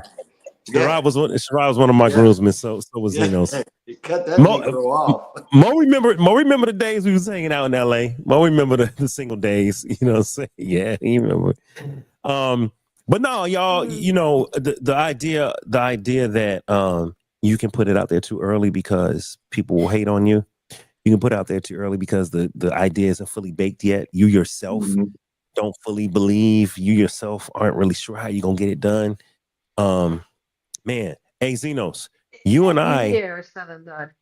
Yeah. So, okay, no, go ahead, Michelle, because I was going to jump into a story, but go ahead, Michelle. You said it's easier said than done. Oh yeah, I mean, because just the point of it is that you are your own worst enemy, and not until you change your environment, you know, that maybe you will be able to get out of the funk and finally do something. In my situation, the people that always put all the insecurities in me were my parents. And that's why I cut them off in my life. They didn't even think that I was going to be a good wife. They would tell me nasty, nasty things. I don't even want to to the point where I'm like, well, I don't need this in my life. But then it gets to the point where I'm so insecure and I'm like, I can't be living like this. And it's one of the reasons why we got out of El Paso, because we can't be living in a place where, I'm not saying I'm not shitting again in El Paso because I do have good people back there, but when you're living amongst mediocrity or people don't have that, level of like, this is all you want in your life and you want to go beyond that. And I'm just like, let's get out of here. And actually, I don't think I've ever been able to do a dry January if I was still in El Paso, because unfortunately in a place like that, people don't support you. They make fun of you. It's like, oh, you think you're too good now because you don't drink or you don't do this, you don't do that. And I think that the environment has a lot to do with it, because now in Phoenix, like, I got people supporting me, like, oh, really? Cool. I'm going to do it with you. And I'm like, okay, cool. That's really cool. And you know what's funny? That's true, Michelle. Yeah. And you know what's funny, man? Our biggest supporters are a lot of times not our family members. But to that point, I disagree with Michelle.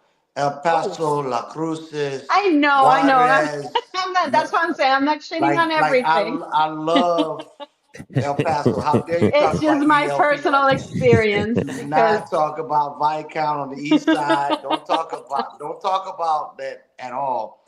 You're you know, absolutely right. I You're don't absolutely right about I respect people, but when they mess with me and they come and think that I'm better than them and then they give me shit about it and they go with their ay, you know, and how they are in El Paso, so that's when I have the issue and I'm like, so okay, bye. Michelle, when I asked you that earlier, the reason I asked you that, my first duty station was in El Yeah, Paso, Texas. yeah, I remember you telling me that. And that's why I asked you about culture, because I can remember vividly Hmm. the culture was completely different than any type of people. Like that was my first time around true Mexicans. Like Juarez is right there, walk across the border. And like, oh shit, that's another country. Like, yeah. I can remember hanging out in La Cruces. I can remember hanging out at Alamogordo. I can remember hanging out, and it was completely different. That's why I asked you about Yes, that, because that's the first time yep. I saw culture really like It gravitated is towards very each other. much like Now they that. If didn't mess you with me because I was black. Right. Well, I mean, They if you didn't. want to have So, family, if you want to have kids, if you just want to keep it like that, that's a perfect place for you. yep, Mhm. But yep. I was trying to get beyond that. I'm like, I'm looking for something else. I don't have any kids. I need to get out. But unfortunately, living in a place like that where you just don't fit, people can be very, very mean to you. And that's when you're Yep. like, how am I Mhm. supposed to break it when I have people pulling me down all the time That's emotionally? when, yeah, that's when you And become a product of your environment, which is exactly. And what's then you're happening like, in well, America. you start doubting yourself and you're like, maybe they were right. What if I do suck? What if I'm not good enough? What if like getting out of But the funk? but Hey I yo, also tell you this too. Like that We out we your talk brain. about cutting the Mm, sling load. Getting rid of dead weight. I remember when Dave told me a couple of years ago. He's like, "Hey man, I'm discerning. I'm looking for a wife. I can't. And Dave used to come to all my homes when I was single. Now my other house at the beach when we were married. The home here he's been.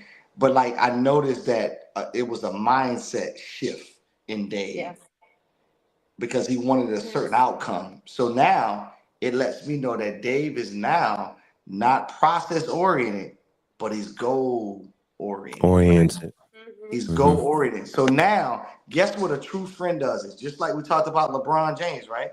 Put people around you who you know can handle it. As a friend, I never say, man, come on, bro. You've been divorced this long. No, now true friends and true villages say, hey, you trying to look for a wife? Cool. Let's make sure we put you in the best possible position to find a wife. Now, if you don't find a wife, that's your fucking problem. But I'm gonna be. Right. I'm not But gonna. I'm I'm not gonna gonna do my be. part. I'm not gonna be your rock. I'm not gonna be Yeah, your anchor to hold you back.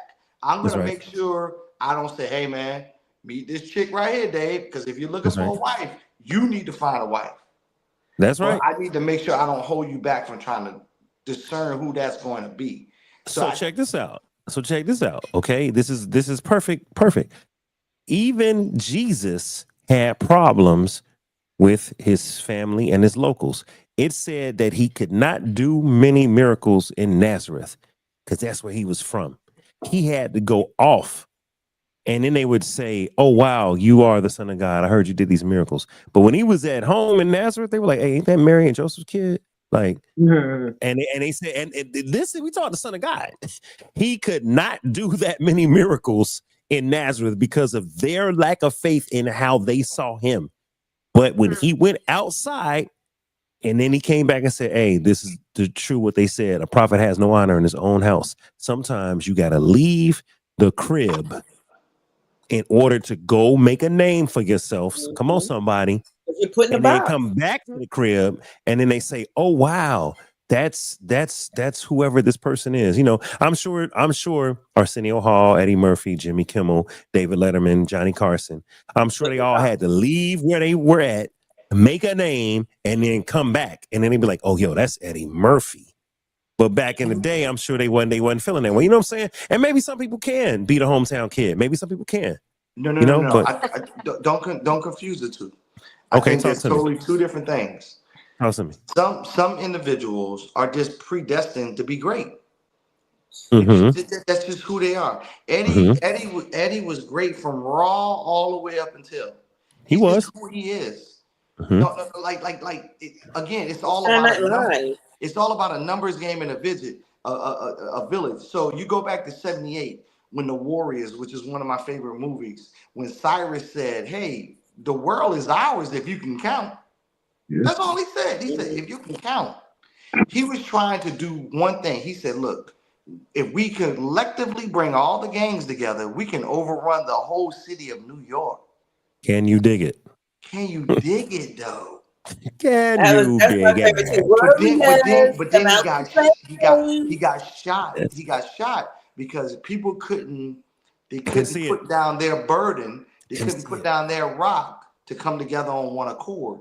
That's the whole premise of the movie. Like we can't come Sherrod, together. that's casting your pearls to swine. That's sharing your dreams with people that can't. Sharing your vision with people that don't have the capacity. So you're right. You're right. And I want to acknowledge what you said. Some people are meant to be great. It don't matter if you're a hometown kid or if you had to go abroad. Some people are meant to be, and it's just very clear. Michael Joseph Jackson was gonna be great. That boy was anointed to sing. Michael Joseph Jackson to sing and dance. Mike was gonna be Mike. Now, how far he went may have depended upon his breeding and where he, was formed. But he's gonna be great. Prince was gonna be great. Michael Jordan to that point was going to be great. Bruce Lee to that point was going to be great. But they all had their moments where they had to get past themselves. They had to say, you know what? I'm not going to doubt. I'm not going to question. I'm just going to go forward. And in fact, some people don't even look at results. Some people just press forward, y'all. They don't even look at the numbers. They just say, hey, I got to get something out. Tupac, I got to get out what's in me. I don't care what I did last week. And thank God he did. But it goes back to what I asked him earlier about, okay, how do you gauge success? Like if you're on stage and you're not listening to what nobody says, what's your barometer? Like he said, this is how I gauge if I'm good on stage. Merchandise sales, audience, whether they're laughing, they're not laughing. So those are things that we have to constantly, like we still got a barometer. We still know if we good analytically. Yeah. You might can't measure it in numbers like baskets, free throws, and percentages. But like if the audience is not laughing at you, you fucking suck. You suck. That's just it. Or if you're not selling no merch, you fucking suck. Or your merch sucks at least. Right. So do you go back to the drawing board? Yeah. I've had to go back to the drawing board a few times. I had to change up on some things. And Sherrod, you were one of my barometers. You were one of the people that was like, hey, Dave, like remember all the times I was like, man, I don't know if I should break up with this girl I'm with or not. At some point you was like, yo, nigga, shit to get off the pot. Like, bro, we have a conversation about this girl. We have a conversation about this. I ain't gonna say. I'm not gonna say. Which one? I'm not gonna say no names, but you can imagine. No.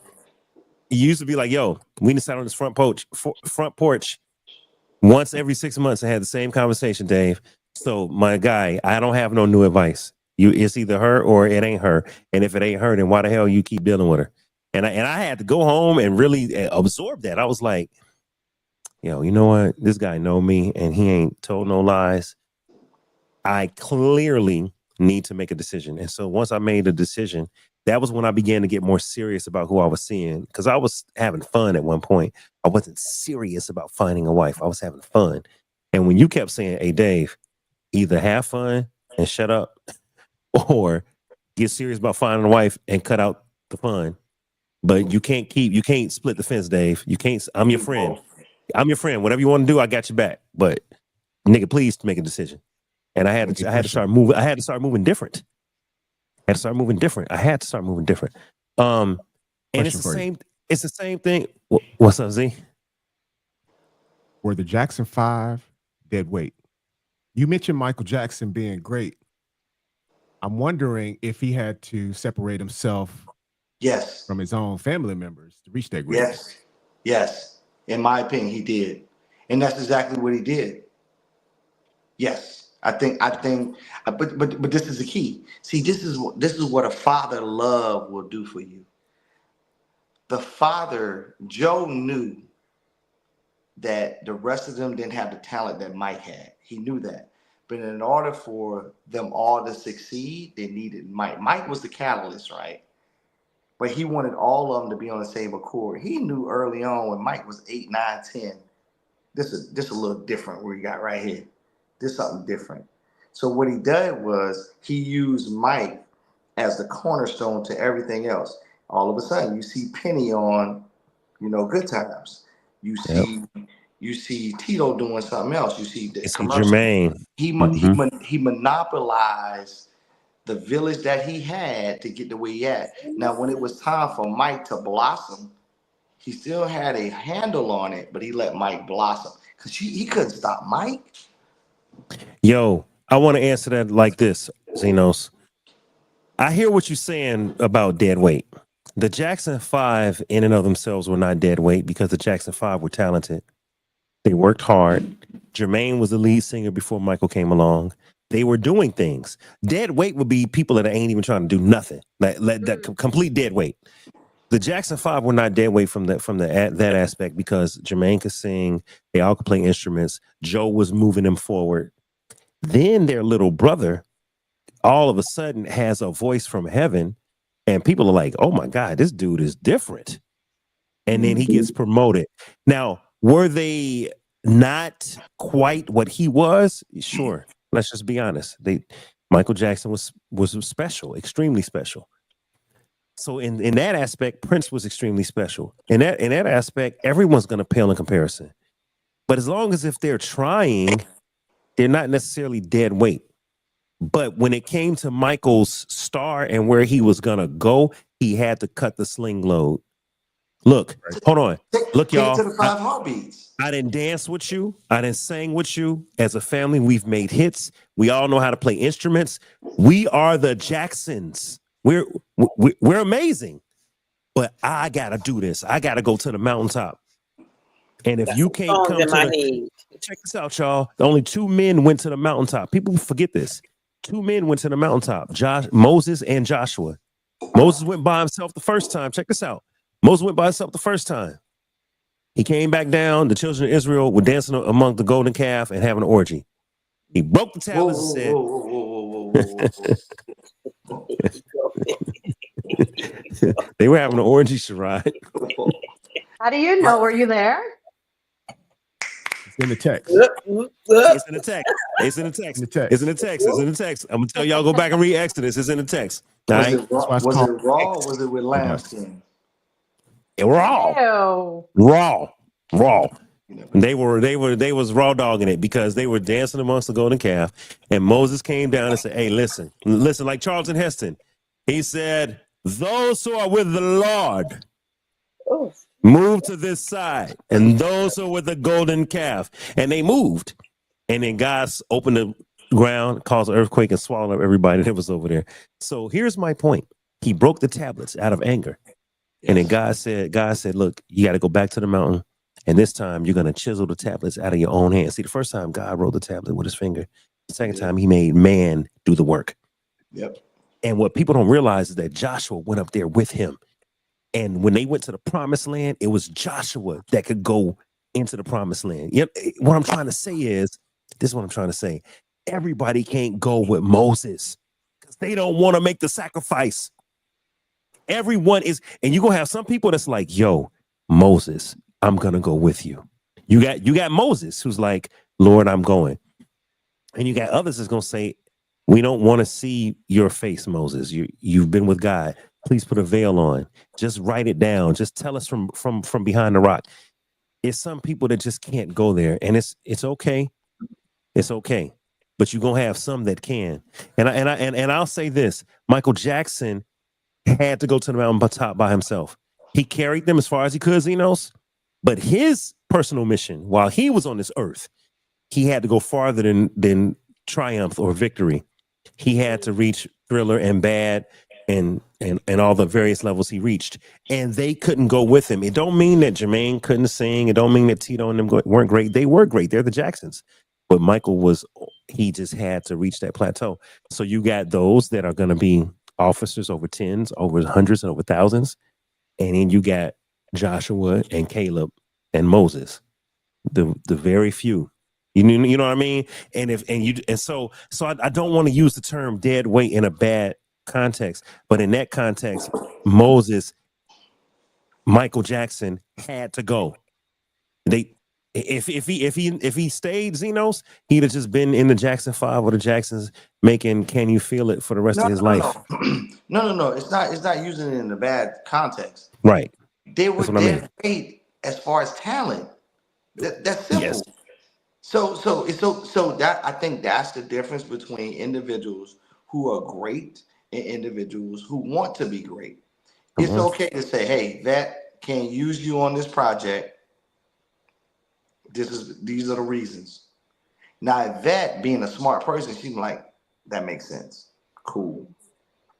Was Scottie Pippen dead weight, Rod? Was Scottie Pippen dead weight? No. He was not. And that's a bad example. That's a bad example. Michael Jordan was dead weight. Sacrilege. No. I'm just kidding, man. No. But who else? Who else on Michael? Okay, who else? Horace Grant, B.J. Armstrong, Craig Hodges, John Paxson. Okay, so let's analyze that. First of all, Mike and Scotty would not have won championship if they didn't have a young Horace man Grant from Clemson University playing on that team. Yep. If they did not have Craig Hodges, 3-time 3-point champion on that team, they would not have been good. See, everybody, this is the thing. Craig Hodges couldn't be Mike. Scotty would never be Mike. But those individuals, those catalysts on that team made that team great. It took a village. And Mike realized that after struggling in the league for years. Years. You gotta remember, Mike didn't win his championship to damn near what? Year 12, 8? year 9, something like that. 91. Yeah. He came in 80. So he realized, he's like, you know what? I can't do it by myself. Scotty was a godsend to him. You know I definitely don't think Scottie Pippen was dead weight. No. Mo, go ahead, Mo. We got an NBA player. Go ahead, Mo. So that goes back to one of my point that I was saying earlier. Michael Jordan did everything he could on his own until he met somebody along the way. Great point. So let me ask you this, Mo. Greatest player you played with in college? Shannon Brown. Shannon gets drafted, goes to the Lakers. He's an afterthought. Nobody know who's the help. Oh, Shannon Brown? You mean he married Monica, right? Didn't he marry Monica? Afterthought. Nobody knows him on the Lakers. He's the greatest player you ever played with in college. Who's the greatest player you ever played with in the NBA? Who's the greatest player you played with in the NBA? Shit. I would go Dirk. Dirk? Yeah, because you was on the Mavs, right? You was on the Mavs? Yeah, he was on the Mavs. Shit, or Vince Carter? Oh, Vince. I got a mutual because of the it's loud in the background there, Mo. Between Dirk and Vince. Okay. At least Dirk and Vince. So Dirk and Vince, arguably, first of all, both of them going to the Hall of Fame. Did they go yet? Dirk hadn't gone. No, he hadn't yet, but he will. Vince played for 37 years. Sorry. Vince played for 37 years. But the crazy part about it, watch this. Vince made everybody around him great. From Florida, Vet, to North Carolina, to every team he played on. Because he made his village great. Because see, at one time, Vince realized, you know what? I'm not the greatest guy on the team anymore. Because I can still put up 20, 30 a night, but I'm about winning now. The mindset changes. The mindset, it's a mindset. Yeah. I gotta agree, man. And go ahead. Did somebody say something, Yvette? Yeah, it's me. I gotta go, guys. I We, gotta you go know what? We too. about to shut it. We about to shut it down now, Yvette. You might as Oh well. yeah. No, You yeah. might as well. You might as well All let me shut it right. down. Okay, All right. I'm gonna hang in for 10 more minutes. All right, we're gonna go. All right, look, we're gonna close it out, y'all. I appreciate everybody for joining. I think the point today was, when we say dead weight, we can't. Let's not take it personal. If we say cut the dead weight, I like what you said, Shirai. Cut the sling load. There you go. So that you can. You're carrying. You're in a high flying plane. You're going in a battle. And you got a bunch of Hummers, and you got 75 souls. Man, get rid of the Hummer and save the people. And I've done it. yeah, I've don't done it. don't go down because you're carrying equipment. Sometimes, like you said, if you brought it, you got to carry it, young man. So only bring what you need. Don't bring a bunch of BS to the battle. Like only bring what you need. A lot of times, man, we ain't prepared. We could talk about that, letting go of stuff. And I'm guilty, just being a hoarder and having too many things that you haven't thrown away. Spring cleaning, getting rid of just stuff, right? Well, You gotta you get, gotta be like Marie Kondo, and if it brings joy, you can keep it. If not, you gotta let it go. if it brings joy, you can keep it. If not, you gotta let it go. We gotta cut the BS. We gotta get the mess out of here. So look, I want to say thanks to everybody for joining. It's late. We just did our 2 hours. Big Vino, appreciate you. Moeger, appreciate you. Y'all follow Moeger's show and make sure you check out his content like Swagger Nights and the Moeger Show. My man Zenos, I appreciate you, Doc, for joining. Brother Sherrod, thanks for joining. Michelle, it's always a pleasure, and keep going on your dry January.